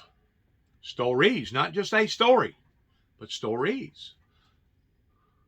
This was the bullseye that I put up on the pole in between Sedonia, Tennessee on Highway 89, going towards Sharon, Tennessee, in front of Victory Baptist Church. I put the sign up in 98. At the time, 4/9/1998, I was still living in Milan, Tennessee. Had received a great deal of adversity, problems, torment from various churches that wasn't going to have the message coming from the Windmill Ministries missions in regards towards the things that we was teaching and preaching, which once more has led us into where we are today. Bullseye Corner. And let me see here. This item right here, you see this long pole? This was where I had a windmill on there with the red horse, pale horse, the black horse, white, red, black, and pale. I had that on there for a while. It got torn off. This was a hammer that I stuck up into that particular pole. And this was the sign that was on there for several years. Called the Bullseye Corner. And the reason why I called it the Bullseye Corner is because that's where God basically finished the bullseye in landing and giving me the anointing of the crown that was placed upon my head, and pertaining to the calling of me that at that time had already met the Arabic darkly complected individual by the name of Satan, and believing that I would meet him again, towards standing up to him and telling him that the time has come for him to surrender and for him to put his material as well as his immaterial weapons down. But once more, because of all the complications, because of all the hindrances that the founder had to go through, it drove me off into a state of bad health. Drove my brother off into death. That was the pole that I'm talking about where I had all that material. I put that bow on there the day that also I put the reef on the front of the sign, indicating the sorrows of that in which what had occurred up in Chattanooga, Tennessee, at a military confinement. I think I left that up there for like 2 or 3 days. The people there in front of Victory Baptist Church, they was raising 19 kinds of you know what. Every time I'd park there in the yard to do anything on that pole's basically on no man's land. I think it originally belongs to Waterfields, but because it can't be farmed, you got roadway all the way around it. They basically lost access to that little piece of ground right there. But the people would call the sheriff's department.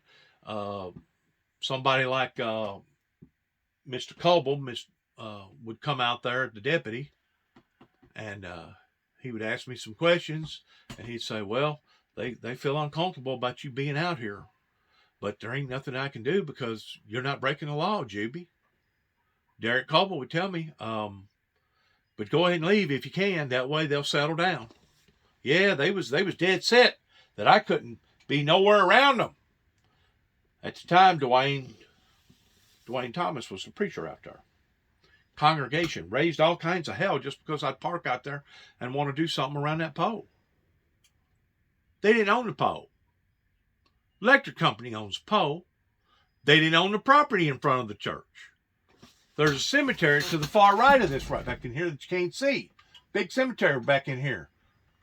Okay? Church is way over here. But every time I'd pull over there in that area, they called the police on me. Like I was doing something illegal.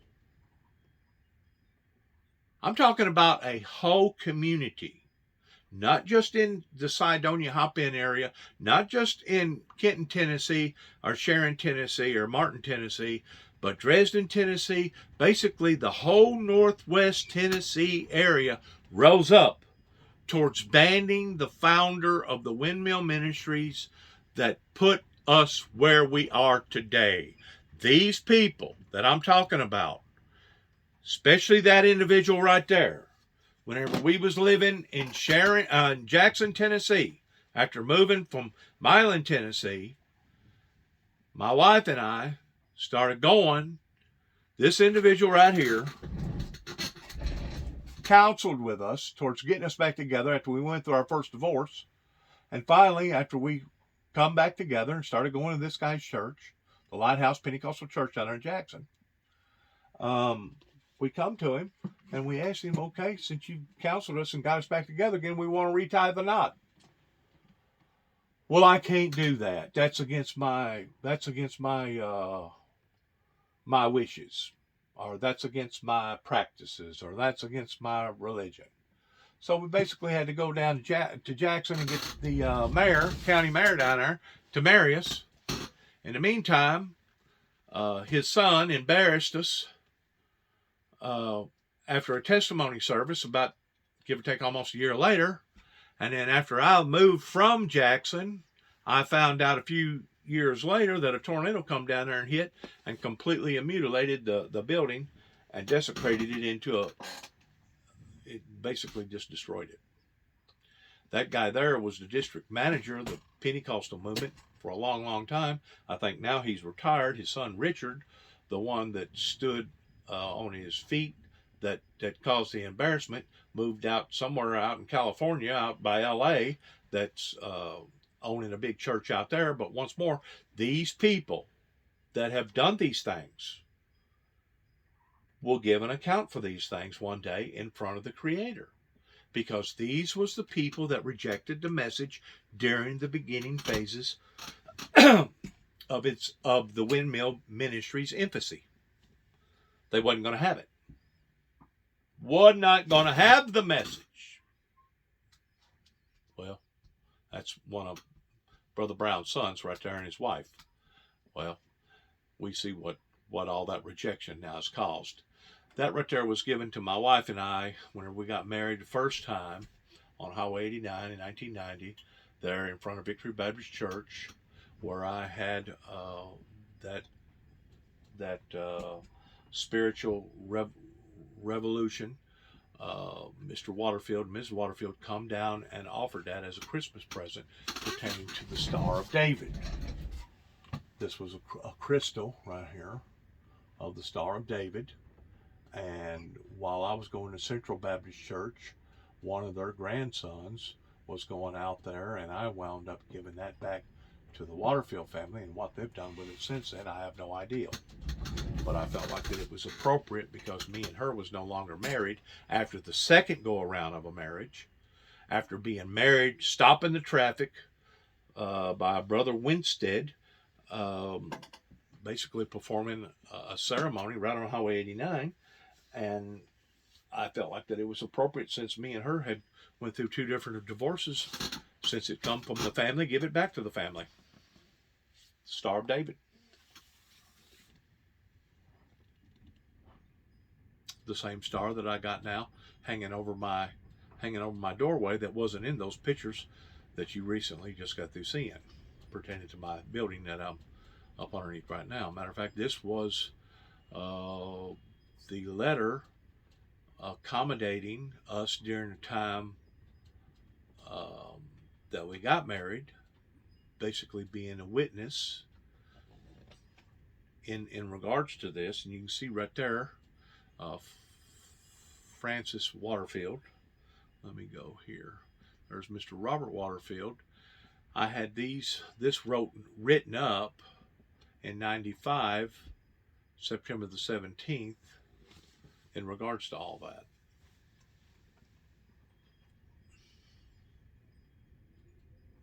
This event took place in the spring of 1988. This sign has been here in memory of, there you go. That was during the time that I first put out the sign that I made up, and within a matter of probably hours, got torn down. Once more, this is where God hit the bullseye, completing the spiritual sickle or cycle of the crown that was placed upon Jesus's faithful martyr's head, that it speaks of in Revelation chapter 2 verse 13, which is myself, also known as Juby. Okay, that's one of my nicknames, one of my spiritual incorporated names, etc., etc., etc. We was given permission by Mr. Robert Waterfield. I come back in 95 to verify that they had witnessed and signed approval towards that event happening. Matter of fact, a few years after that, after me painting a white circle on the road, these people was so dead set that I wasn't going to do nothing around there towards this story being told, because they wasn't going to have it, that they actually pressed charges on my life, and I had to go back in front of Tommy Moore over some sort of weird charge like desecration of state property or something like that, just because I had painted a circle on the road where me and her got married. One resistant movement after another that, like I said, I can prove. I can validate and prove. And if I hadn't taken all the pictures, if I hadn't documented this the way that I've documented it, it would basically just be hearsay. But because I can validate my story, I feel like that my works won't be in vain, that eventually my story will be told in the appropriate form that it needs to be told in. Kenton, Tennessee, that's where my mother was raised. That's where Damien Cross and the meeting happened in 1983. That basically changed my life. This is my brother David, as we was putting some of the facial board on the building that I'm here under right now, where this trailer is, a big pole barn. There's another picture of David right there standing on the scaffold.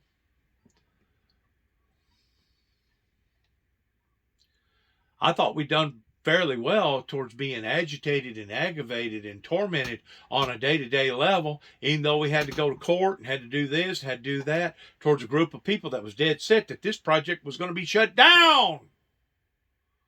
This story was going to be shut down.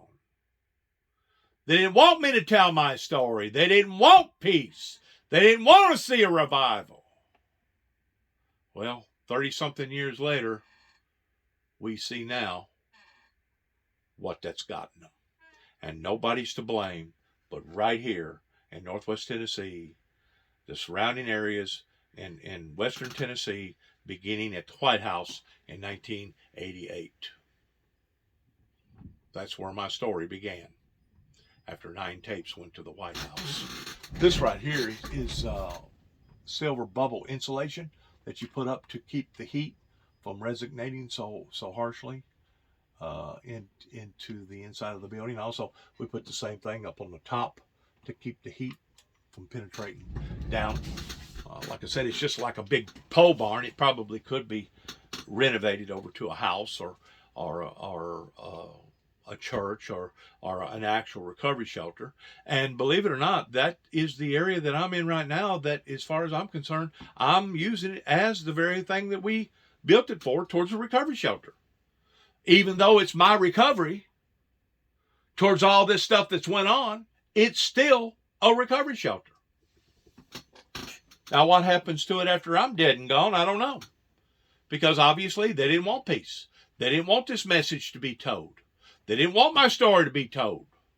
Well, this is the way that I'm telling my story. Place that on my door. I got that cross right there from a brother that operated the Beulah Baptist Church by the name of Mr. Rogers, that I guess is still the minister out there at the Cowboy Church in Martin, Tennessee. I thought the cross was a good feature representing the sword that I have dedicated so much time and energy towards the ministry in regards towards the great sword that shall be handed to Satan one day towards taking peace from the earth, and that they shall kill one another, according to biblical Bible prophecy, according to the scriptures coming out of the King James Version Bible. Once more, the stars and bars, in which that one there's a generic version. If you count the stars, they don't have 13 stars there, but that's a display of anti-battle against the Confederate flag in support of our troops, that at the time was only 5. The bullseye corner, that sign I'd done already taken down. This sign here, it was up there at one time. That sign there was up there at one time. Anyways, I took all that paraphernalia down from that pole, and now it's on this north wall over here with a bunch of other artifacts that's over there on that north wall, and also the western wall with a lot of stuff that I have put out into the eyes of the public that was ignored or criticized or treated in such of a behavior that I personally wouldn't have never thought that it would have occurred here in America. Now, it would have been different if I would have been flying let's say a Nazi flag. It would have been different if I would have been a supporter of the jihad, or if I was this or I was that. But here I am out here representing the red, white, and blue. Here I am out here supporting the POWs pertaining to our military, pertaining to the forgotten soldier, or the grave of the untold soldier, and getting this type of abuse, getting this type of torment, my brother and I. It was so psychologically deformed in my brother's mind and in my brother's heart that I really and truly believe, because of all the hostility that happened out here in that 3-year period whenever I moved back in 2014, that it basically had a bearing on my brother passing away. At that one day, these people in this area that took a part in all that will give an account for what occurred and how it occurred and when it occurred. That's how two-faced that they are. Pointing their finger at me, saying it was my fault that my brother died. Trying to blame my own brother's death on me. But yet now every event that happened right here at 291 Thompson Road or 430 Beech Grove Road, which is on the same piece of property right up the road here that my brother was living on at the time. That's how crazy, insane that all this was. No wonder my brother died an early death. He despised living here in this neighborhood because of the way that they turned on him. And the reason why they turned on him was because my brother welcomed me back on this property. To be quite honest with you, my brother and I had a long talk, several different times, about all this. And he said, Juby, they're wanting me to abandon you. They're wanting me to stab you in the back. They're wanting me to turn on you and run you off of this property. And he said, I'm not going to do it because you got just as much a right to being out here as I do. So David stood true to his family roots. And David, there towards the last in 2017, in which his health was diminishing and deteriorating. Now, I didn't know it was deteriorating that bad, but David had already turned his heart and his life around and was trying to live a Christian, godly life because he knew the things that had went on in my particular life and the things that was going on in our lives during the time that I moved back here was not right. It wasn't right on a friendship level. It wasn't right on a moral level. It wasn't right on a political level pertaining to the law here in this area. And it wasn't right in any other level. It had a bearing on my younger brother's life. So sad. Living around a bunch of heathens, a bunch of cold-blooded savages, vicious savages, wanting to call me the Antichrist. This was the Apocalypse model that I had made in a little town outside of Kenton, Tennessee, going towards Mason Hall. I think in total I gave about, the guy wanted $1,800 for this model. I think I gave him $14 for it. Anyways, this is the white horse. He's holding a bow, got a crown on top of him. This red horse with Satan, got a sword. This is the false prophet pertaining to the black horse, has a pair of balances. This is the actual Antichrist pertaining to the mark of the beast, the New World Order 666. And in behind over here, you can't see it, but in behind over here was another box that was bigger than these boxes, that had a wall around it with a picture of, looked like a heavenly picture in the background, that basically was the final white horse that Jesus Christ is predicted to come back to rule the nations in the latter part of Revelation. I had that tied on my Dodge pickup truck, 89 model Dodge pickup truck, and my son and I went on our first crusade up in New York City and Washington State, and stayed up there almost all summer before we finally come back home. And then whenever I dropped him off, because he had to go to school, because I'd already been fired from my job, or had to quit my job because I wasn't going to let off on my religious convictions by having to speak on a radio station up here in Union City, and plus after me being banned from all the churches around here, I went back to Washington, D.C., and that's whenever I got in big trouble by Homeland Security. Once more, you're talking about a group of people that knew exactly who I was after 9 tapes went to the White House in 1988, and now I'm back on Washington, D.C. grounds, and whenever I left from there, after them taking me to Washington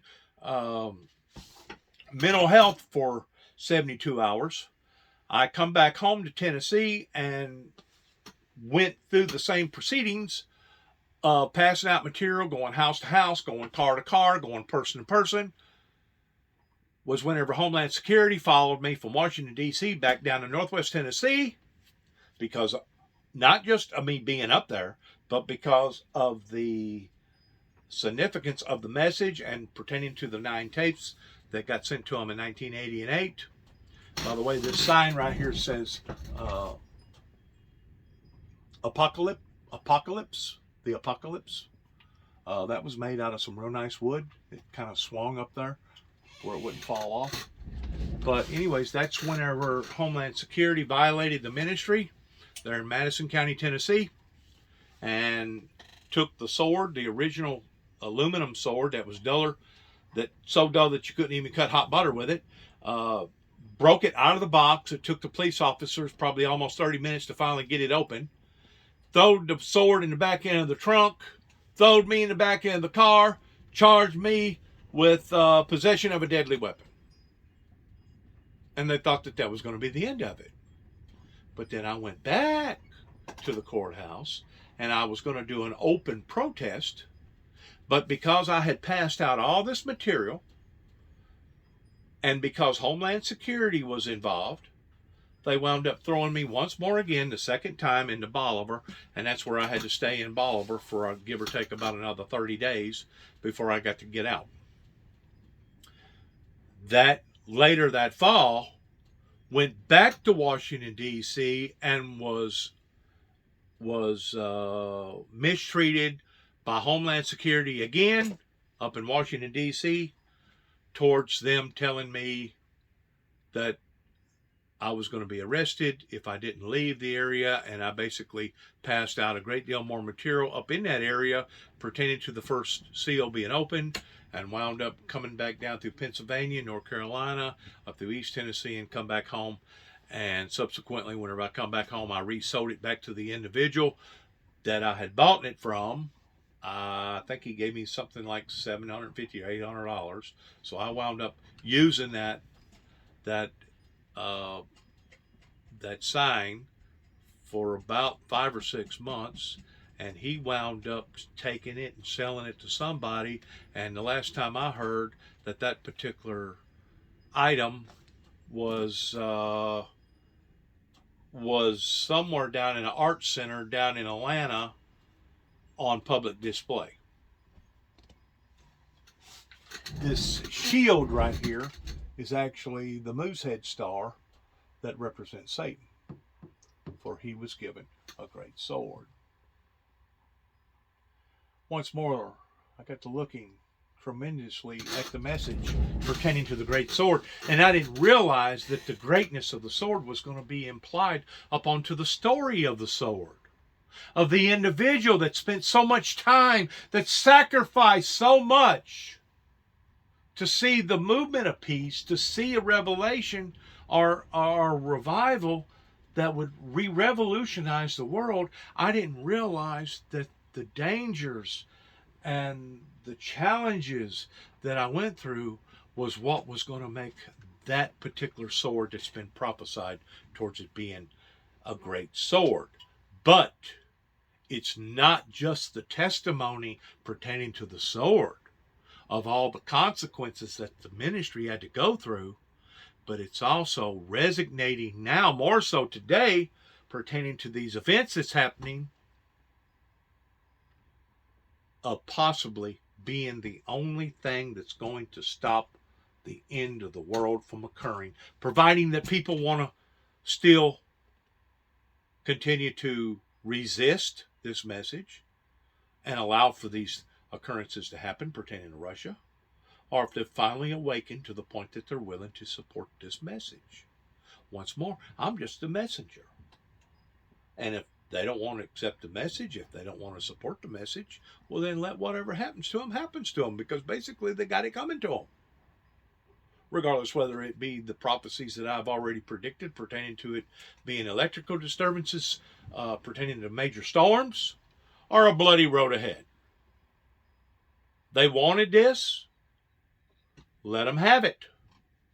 They wanted chaos. They didn't want peace. They wanted all these rapes and murders, and they wanted all these drug overdoses. They wanted all our jails to be full. They wanted all these illegal immigrants to come over to the United States. They wanted all our jobs to go south. They wanted all our prisons to be full. They wanted now a nuclear holocaust to begin with President Putin. They wanted these things. Give them what they want. Because I'm tired of fighting with these heathens down here that obviously don't want peace. They talk about peace. White man speaketh with forked tongue. But in reality, if they truly wanted peace, they would have got in behind the ministry, the founder that's talking to you right now, and they would have supported this message.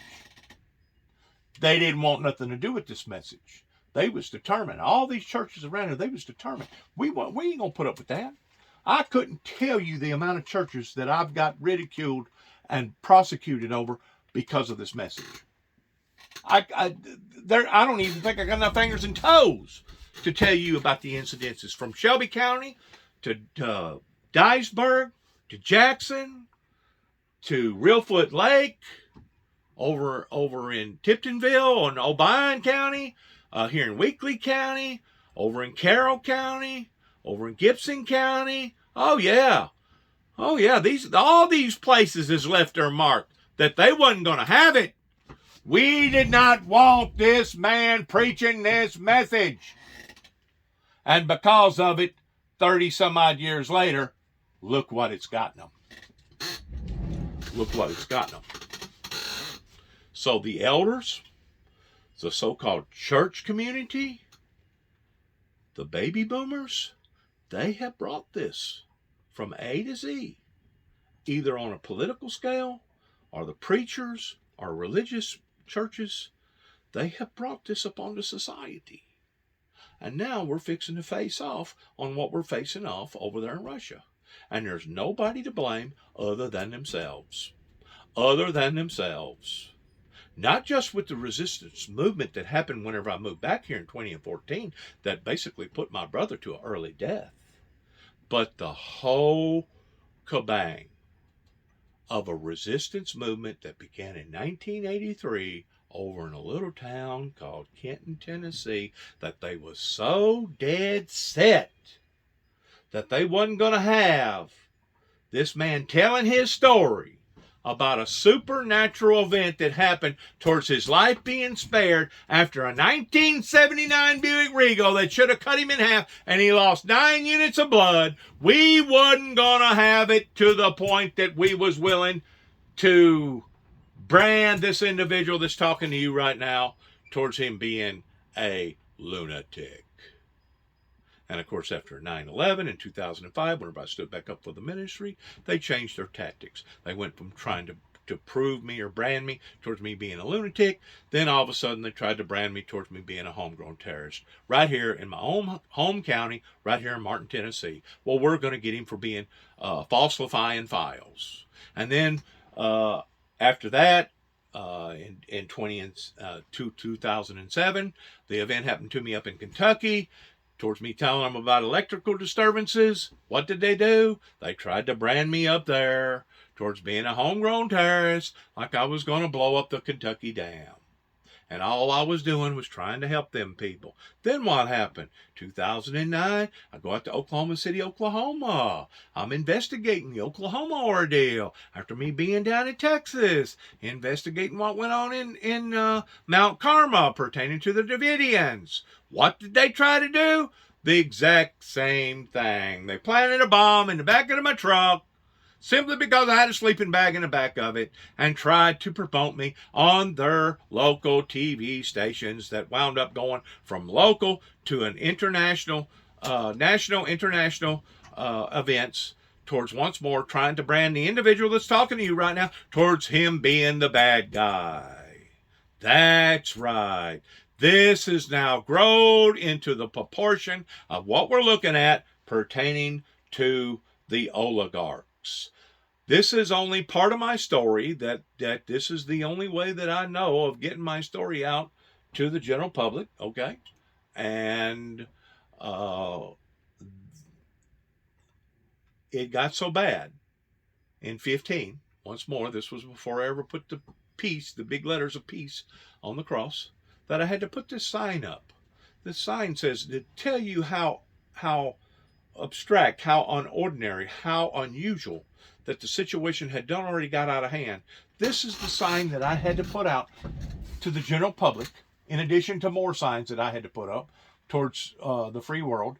But this is the forbidden war zone, because this had turned into a war out here, okay? Or a kill zone. We rather live in peace, peacefully with all people, according to Matthew 5:9. Happy holidays, Grizzly Jr. Juby. Now, by this time, I had already changed my name to Juby, translating it over to a different spelling. By this time, I'd done already been, if I'm not mistaken, evicted or told that I wasn't accepted in the church up here in Martin, Tennessee, pertaining to Central Baptist Church. By this time, the church sectors around here had gotten full steam ahead towards how that they was going to persecute me and keep me out of any of their sanctuaries. It was just about this time was when David and I, my brother, got wise and we started putting up security cameras because of them filming us. And it was along about this time was whenever I purchased a smartphone and started making my own shows pertaining to YouTube, my YouTube platform and my Facebook platform. It was all leading to this time here. This was either in 2015 or 2016, right around a year before my brother actually passed away. And as you listen to more of my stories, you'll understand the type of brutal persecution that I had to go through. One other thing leading to this particular segment right here, you can see the spear right here pertaining to a spear that I got out of the Atlanta base area, Atlanta, Georgia. I don't forgot the wolf or something like that created these. I think I purchased that for something right around $100, $140, something like that, which I thought at the time was a decent price. Anyways, that is part of my Native American Indian heritage culture towards me not being ashamed of my DNA, towards a little bit of red man in my family tree. I'm not ashamed of my family tree. I'm not ashamed of my belief in Christ. I'm not ashamed that I've tried to get my message out to the general public that obviously they wasn't going to have. But I am ashamed of the resistance movement that has led us to where we are obviously going off into pertaining to the Russian Mr. Putin scenario. The reason why I called myself Grizzly Jr. was because in the neighborhood, growing up in this area, in the Cydonia Hop-In, Northwest Tennessee area, in Wheaton County and Obion County, Tennessee, my father was so brutal, openly, rather than counseling him or rather than calling him to the law or putting him in his right place, the community basically wanted to give him a nickname towards him being Grizzly. And they didn't give him the name Grizzly because he was good with animals, because he was like the character that played in the movie Grizzly Adams. No, that was not the reason why that they named my father Grizzly. They named my father Grizzly because of his brutality ways, because of his overzealousness and his violence and the way that he raised his family. And people was frightened of him. They were scared of him. Okay? They couldn't handle him because of the post-traumatic stress syndrome that he had acquired during World War II, and the fact that he had turned his back on the Lord, and he had basically become a possessed individual that didn't want to do nothing but cause pain and agony and sorrow to his family. So sad. So sad. And now we're fixing to get off into a sadder situation going on with the Ukrainians. So sad. Extremely sad.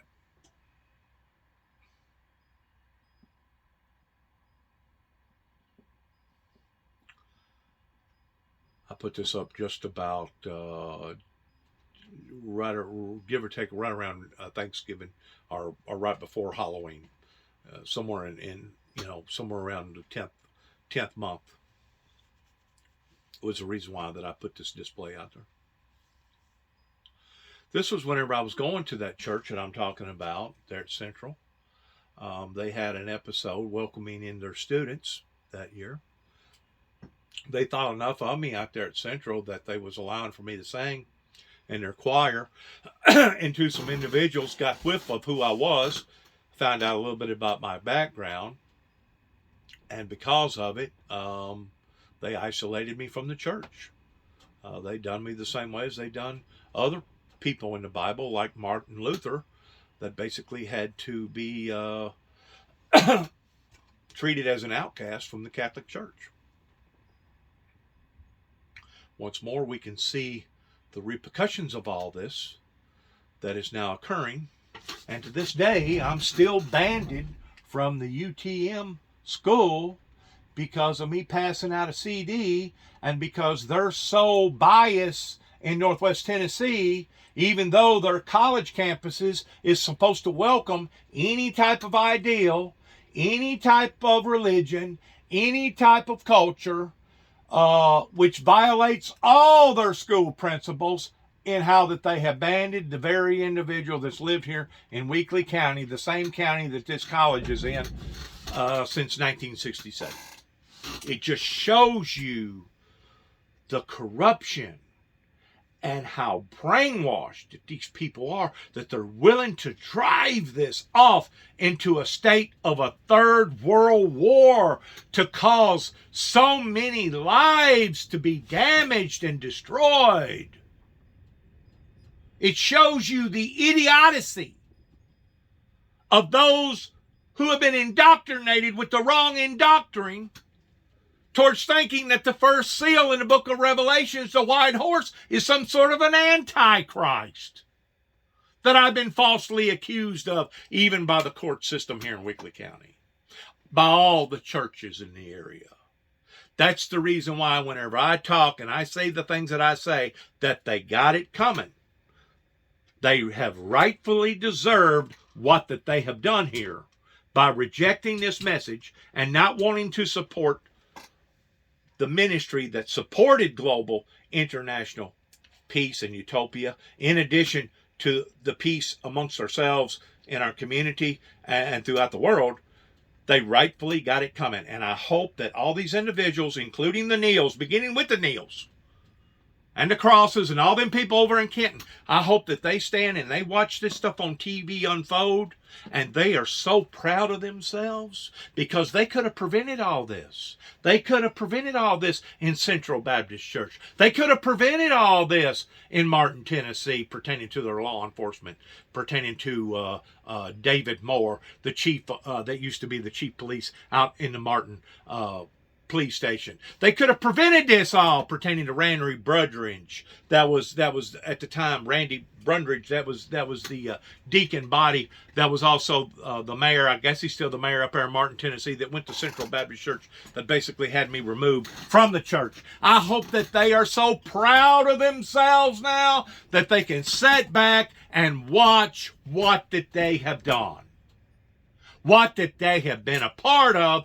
towards creating all this hatred, all this violence, and all these people's lives being destroyed. I hope that they are so proud of themselves. Right here in Weakley County, beginning with Tommy Thomas. And my David Moore's wife that works for the DA. Beginning with the prosecuting attorney here, and Tommy Moore, and all the other ones that's associated with the law enforcement agencies around here. I just hope that they're so proud of themselves now that they can turn on their TV and blame Juby and say, well, Juby told us that there was going to be peace at the first seal was going to be open. So it's his fault because the peace never manufactured itself. No. I'm still living. I can defend myself through Christ, and I can point my finger at y'all and say it's y'all's fault that you never supported the ministry. It was y'all's fault that you didn't listen to the warnings and the advisories coming from the ministry. It was y'all's fault that you wasn't going to conform. You wasn't going to have it. Not the founder of the Windmill Ministries.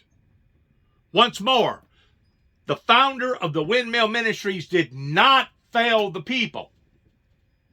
I done what I was called to do. But it's kind of like a one-man pony show. My limitations is limited. I can only go so far. I can only do so much, especially whenever I don't have the support of the churches. I don't have the support of the community. I don't have the support of the courts. You have brought this condemnation into your own lives and into your children's lives and into your grandchildren's lives and into other people's lives all over the world. That's what you have to be proud of. Randy Brundridge, that's what you have to be proud of. Tommy Moore, that's what you have to be proud of. Kenton, Tennessee, Martin, Tennessee, Northwest Tennessee, Homeland Security, Tennessee, the governor of the state of Tennessee, as well as Kentucky and Oklahoma and parts of Atlanta. That's what you have to be proud of. The United States federal government towards what you didn't do, and now you're seeing the consequences on account of not doing it. I want my story to be told, and I want it to be told in the right format that it needs to be told in, because I've recorded all these things for a reason. I've documented these things, okay?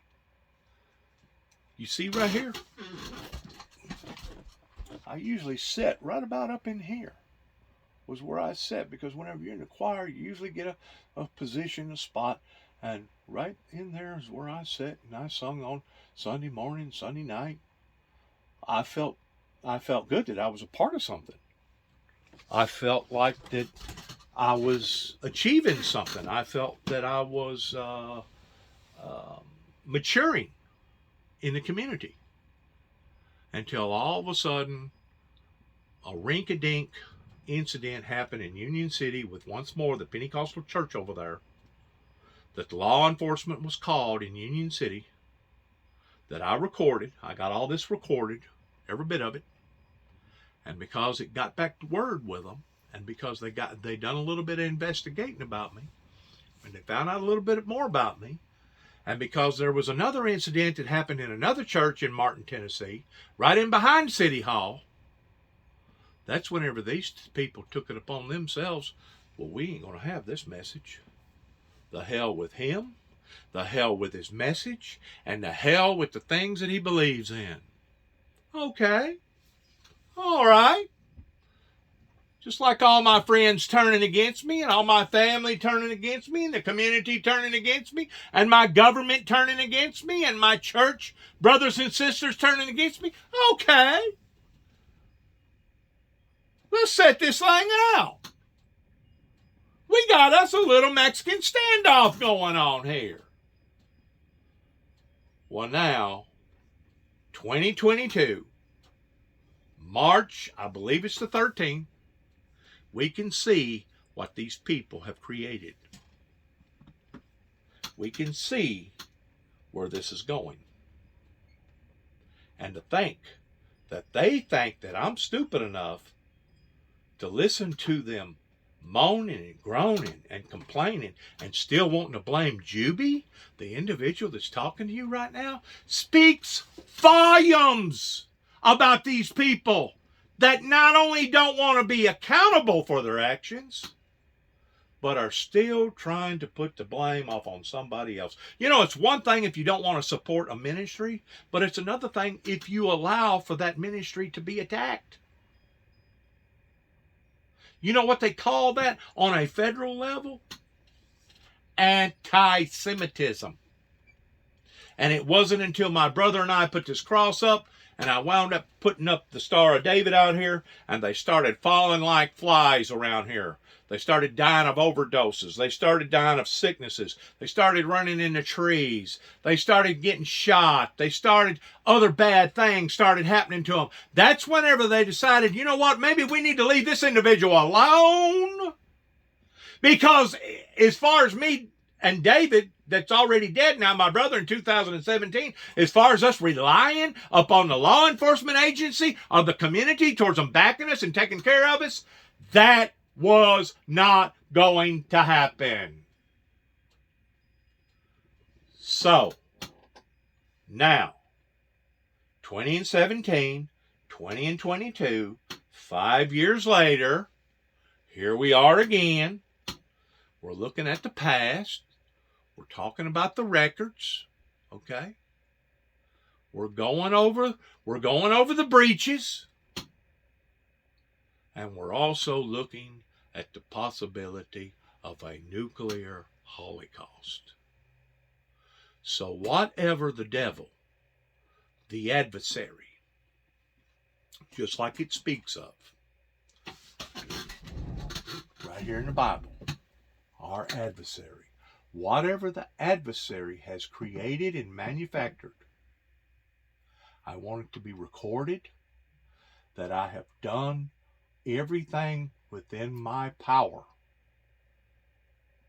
either going out and physically passing out thousands upon thousands of dollars worth of material, going from paper form to cassette form to cassette form to CD form to CD form to digital form as far as radios and television, and then from radios and television to social media platform.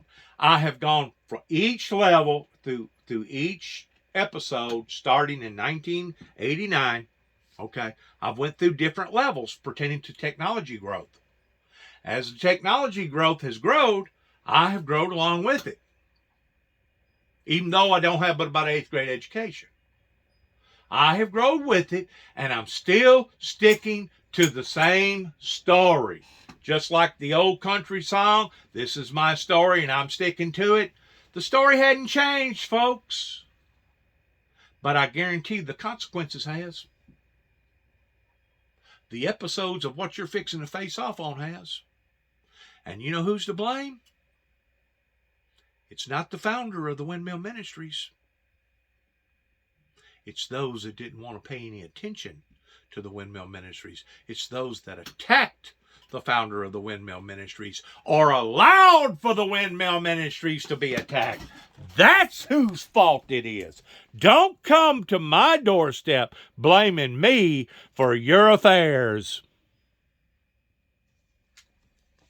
That shows you how two-faced and hypocrite that these people are. It speaks volumes about the type of people that I've been dealing with for the past 33, 34 years. Beginning at the White House. Beginning at the so-called church sector here in America. Not just here in Northwest Tennessee, but throughout America. Because there's been other people that's had opportunities that they could have grasped this message and got in behind it and helped this message in some form or fashion. They didn't. They stayed to themselves. They put their hands under their hips. They remained silent.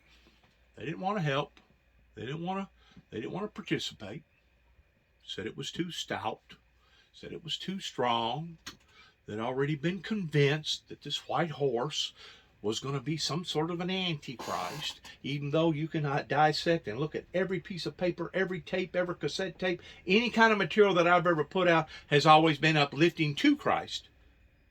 They have falsified their own mysterious ideals the same way that they done the Lord Jesus Christ. And the only reason why that they haven't put me to a pole and strung me up or crucified me the same way as the Lord Jesus Christ is because our laws here in America won't permit it. Other than that, if they could have done it like they done it 2,000 years ago, I would not be sitting here talking to you right now. They have tried to put me under so much pressure. My brother couldn't take the pressure that they was putting not only me under, but himself under. And then to think that they had the gall in blaming me for what that they was doing or for what that they was not doing.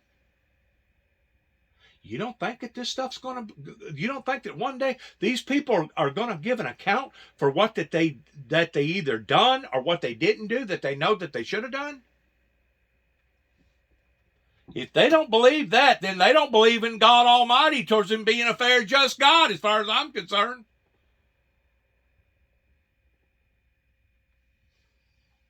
They're reprobates. They talk the talk, but they're not willing to walk the walk.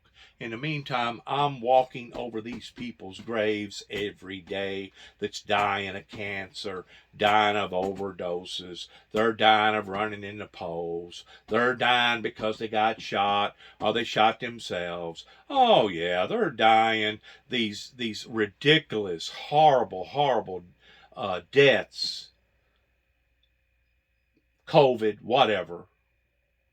As they die out, the resistance movement dies out with them.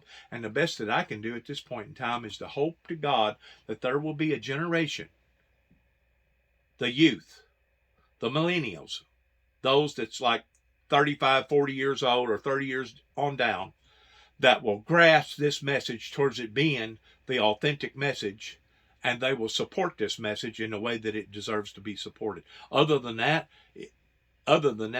we are heading down a road of doom. And they know it. The elders, okay? The baby boomers, the adult society, the Randy Brundridges and the Neils and the Crosses and those over in Kenton, Tennessee and Weakley County, Tennessee. They know the road that we're heading down, okay? But do you hear any confessions? Have I seen any apologies? Have I had anybody come into my door? Joby, let us in, man. We've had a change of heart. Forgive us, man. Forgive us of what that we have done, or forgive us towards what that we didn't do that we should have done. Nope. 1,000 times no. So those that get a hold of this message, these chief captains, these mighty men, these bold men, have basically enslaved society over here in America, and they have brought this type of condemnation upon to themselves. Now, there's going to come a time that these people are going to try to hide. They're going to try to hide, and they're going to pray that God will take them out, that they'll be able to commit suicide and end their grief and their guilt. They'll cry for the dens and the rocks to fall upon to them, the mountains, so that they will hide their faces from the shame. Hide their face of he who sitteth on the throne from the wrath of the Lamb. For the great day of his wrath has come, and who shall be able to stand? They won't be able to hide from it. That's what I keep telling them. They're not going to hide from what has happened here. They're going to be held accountable. And even though they take this to their graves, okay, and even though they refuse to acknowledge this message towards it being an authentic message coming from God, they can take it to their graves if they want to, but I guarantee you, God's going to ask them come the day of judgment, how come you didn't do what you know that you should have done? How come you allowed for this to happen? How come you done this? How come you done that? There's going to be a reckoning.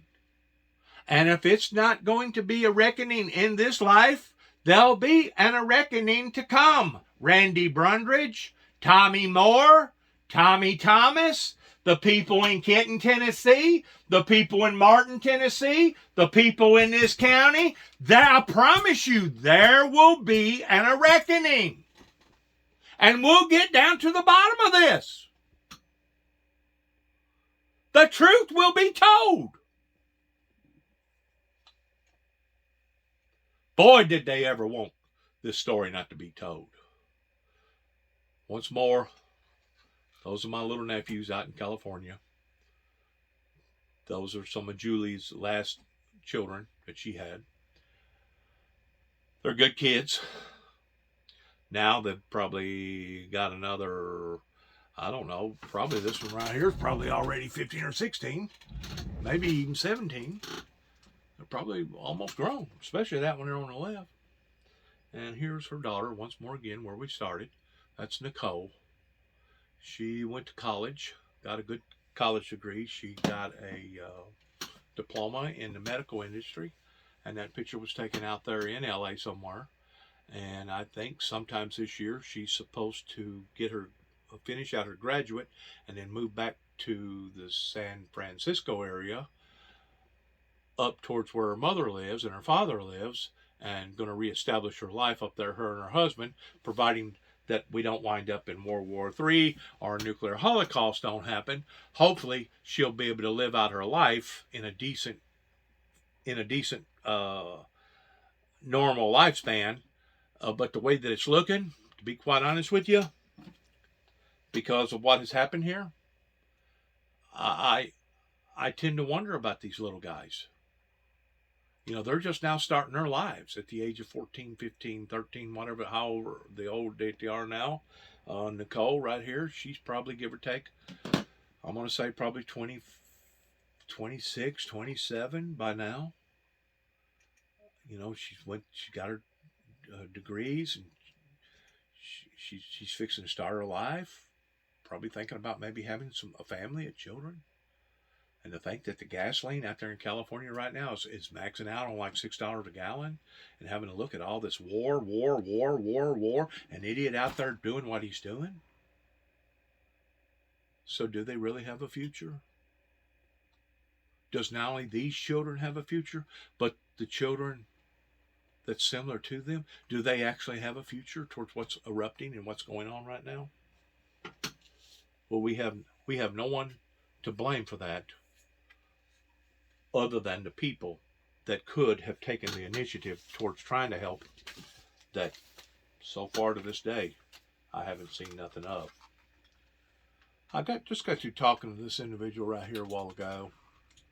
I'm going to do this right here where maybe you can see him. Okay. That was a shindig that I went to. They call it shindigs down here in Tennessee. Towards a revival. I don't even think they call it a revival. I think they just call it a get-together, whatever. They're at Calvary Baptist Church at Hornbeak, Tennessee. Pastor Carl Sutherland, Southerland. I just got to talking to this individual towards when was going to be his next get-together, because they always have a get-together, always have a big meal, which I solely appreciate, and I think it's the greatest thing in the world to do. They get together and they sing. They have special singers there. It's basically like a homecoming in a way. You know what I'm saying? And I was fortunate enough that Jerry Hickson introduced me to these people. Come to find out, he passed away, give or take about 3 or 4 months ago, because supposedly over COVID. Okay. Brother Jerry, he was a real sound individual. He gave me some of my signs that I have that has enlightened the community towards the gospel. And I found out that he passed away about 3 or 4 months ago. And I asked this individual, I said, well, you know, the last time I was there was a complaint. Keep in mind, tornado just come through Hornbeak over there and destroyed the whole town of Hornbeak, pretty close to Reelfoot Lake. And where his church is like, I don't know, maybe 3 miles from Hornbeak, that he thought was fixing to come in his back door. A matter of fact, there was combines and tractors that belonged to farmers that was being thrown all the way around him. 2 or 3 buildings right there around him got tore up. Lot of destruction, December the 10th. And I call him up. Hey, Brother Kyle, when are you going to have your meeting? He told me the date. I go, well, you mind if I come? Well, if you behave. I go, well, what are you inclining towards me behaving? Well, them women out there, Dennis, don't want you filming none of their children in while they're up there singing. I go, okay, does this mean if I can't be permitted towards having a phone, towards recording and putting it on my Facebook or my YouTube channel, does that mean that nobody in that building is going to be permitted any type of phone towards recording anybody? Well, I don't know about that, Dennis, but they just want to be sure that you ain't recording them. I go, you know, it'd be different, Brother Kyle, if I was telling people their names, because they want to point this at some sort of security issue, right? You know, we don't want our children publicized.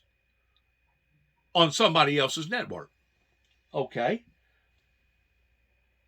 In a way, I understand that, especially if the person that's doing it is calling out names, giving out addresses, and telling them their age, et cetera, et cetera, et cetera. I ain't doing none of that.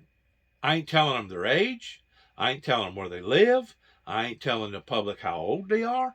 I ain't telling the public nothing. You know, that's the first time that I've even displayed anything even remotely close to these people towards telling them about the problems that I've had out there pertaining to these people.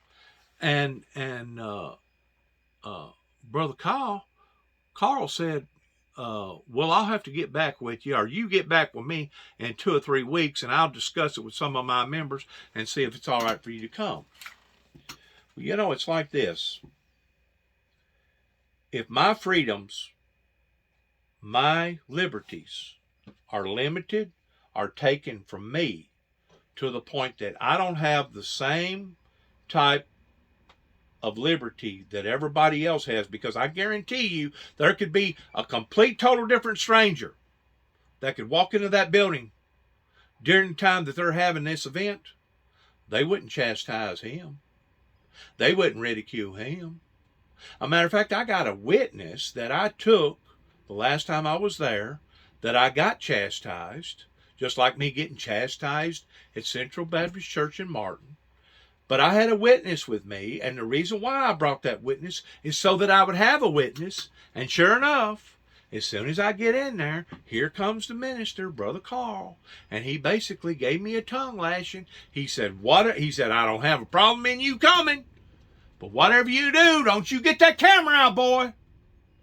Don't get the camera out. Even though I'm looking around and I'm seeing like 25 other cameras of people documenting different things that's going on, even though it's a public setting, even though it's supposed to be in the glory of the Lord, and they claim that they're not ashamed of the Lord, but they don't want me documenting them. Do you see what the founder of the ministry has been going through now, pertaining to people being prejudiced, anti-Semitism? They want to believe the way that they believe, but yet no, they're not willing for me to do what I need to do, or what I feel like I need to do, because one of the main reasons why that I told Brother Carl that I thought was working for the same body of Christ that I'm working for pertaining to the kingdom, I said, what if I record a message of people either preaching or singing that afternoon, and they get a hold of my material that I placed on YouTube or on Facebook, and it leads somebody to the Lord. It leads somebody out of drugs. It leads somebody out of a pernicious lifestyle that they never should have been involved in. Or it leads somebody out of the depths of Satan to the point of they becoming saved. I go, that's the whole primary reason that I'm even going and recording the events that I get involved in. It's not to ridicule them. It's not to shame them. It's not to embarrass them. It's not to bring any type of embarrassment. And the only reason why that I even brought this up today towards telling you about the events is because I just got off the telephone with this individual less than 2 hours ago. These are the same people that just got through going through a Category 4 tornado. That's still not lightening up on their behavior.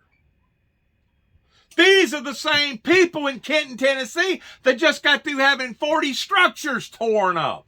That's still not apologizing or lightening up.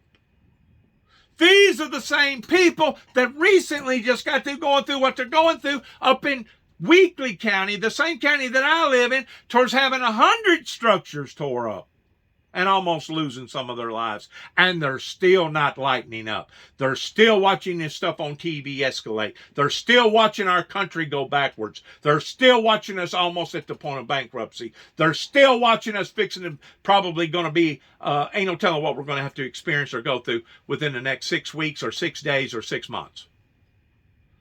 So it's reached a point.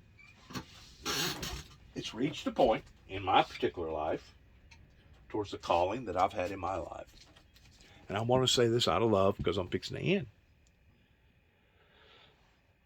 That Noah preached a message, not for days, not for weeks, but for years, that God was going to tear you up. And he was going to allow for the devil to come down upon you. And of course, at that time, it was God himself, to the point of death and destruction will be falling up into your lives. They didn't listen then. Obviously, they're not going to listen now. So whatever befalls upon this group of people, not only are they going to be guilty for the things that's occurring to them personally, or their children, or their grandchildren, but they're going to be just as guilty towards what's going on the waters, international waters, way overseas. They're going to be guilty for those people's lives, and they're going to be guilty for those people's souls. And if I'm accusing and making if I'm making my stand, my case now, today, in this life, do you really think that I'm going to not make the same case in the lifetime to come towards standing in front of my Heavenly Father? And I'm going to look at them and I'm going to say, this one, this one, this one, this one, this one, that one, that one, this one, this one, this one. We know what you done. Now we want to hear your side of the story, why you done it, or why you didn't do it. And God's going to listen to that, and he's going to make a judgment. God's going to make the judgment, not me. God's going to make this judgment towards either condemning them or saying, well done. Now, this leads me to the last final thing. Ask yourself a question, knowing what you know now in the past 30-something years in the lifespan of this ministry. Do you really think that our Heavenly Father is going to look upon you and say, well done? Even though your own country, your own community, your own county, your own state, the world that we live in is falling apart in pieces. Do you really think he's going to look at you and say, well done? God bless you. Good luck to all of us as we end our program all the time. We want to say we love you in the Lord. And if there's anybody out there that chooses to support us, either through prayer or wants to come by and visit with us at 291 Thompson Road, Sharon, Tennessee, zip code 38255, we welcome your presence, because this is a holy place. We have anointed it towards it being holy grounds. And we just pray for every individual upon to the planet that there will be a mighty, mighty move of the Lord God in the last days, that we will see that revolution because of a great revival that will be generated by God's true people. In the meantime, I can throw all the stones that there are out there to throw. And of course, I'm not perfect myself. I know that I've made a lot of mistakes myself. But the difference between an unsaved sinner and a saved sinner, because we're all going to sin to some degree, even though we may not do it intentionally, we're still going to sin to some degree, is that the saved sinner is willing to come to the foot of the cross and say, Lord, forgive me. Or come to that person and say, forgive me, my brother, I've made a mistake. Well, as long as I don't hear those replies, it indicates to me that they're not remorseful for what has went on. And they're still walking around trying to be unaccountable for what has went on. And because of it, it just, once more, it speaks volumes about the people that I've been working with and working around for the past 30 plus years. We want to say we love you in the Lord. Good luck to all of us as we end. Good luck to each and every person. We want God to bless America, God to bless our military, men and women in uniform. May God bless you, and shalom.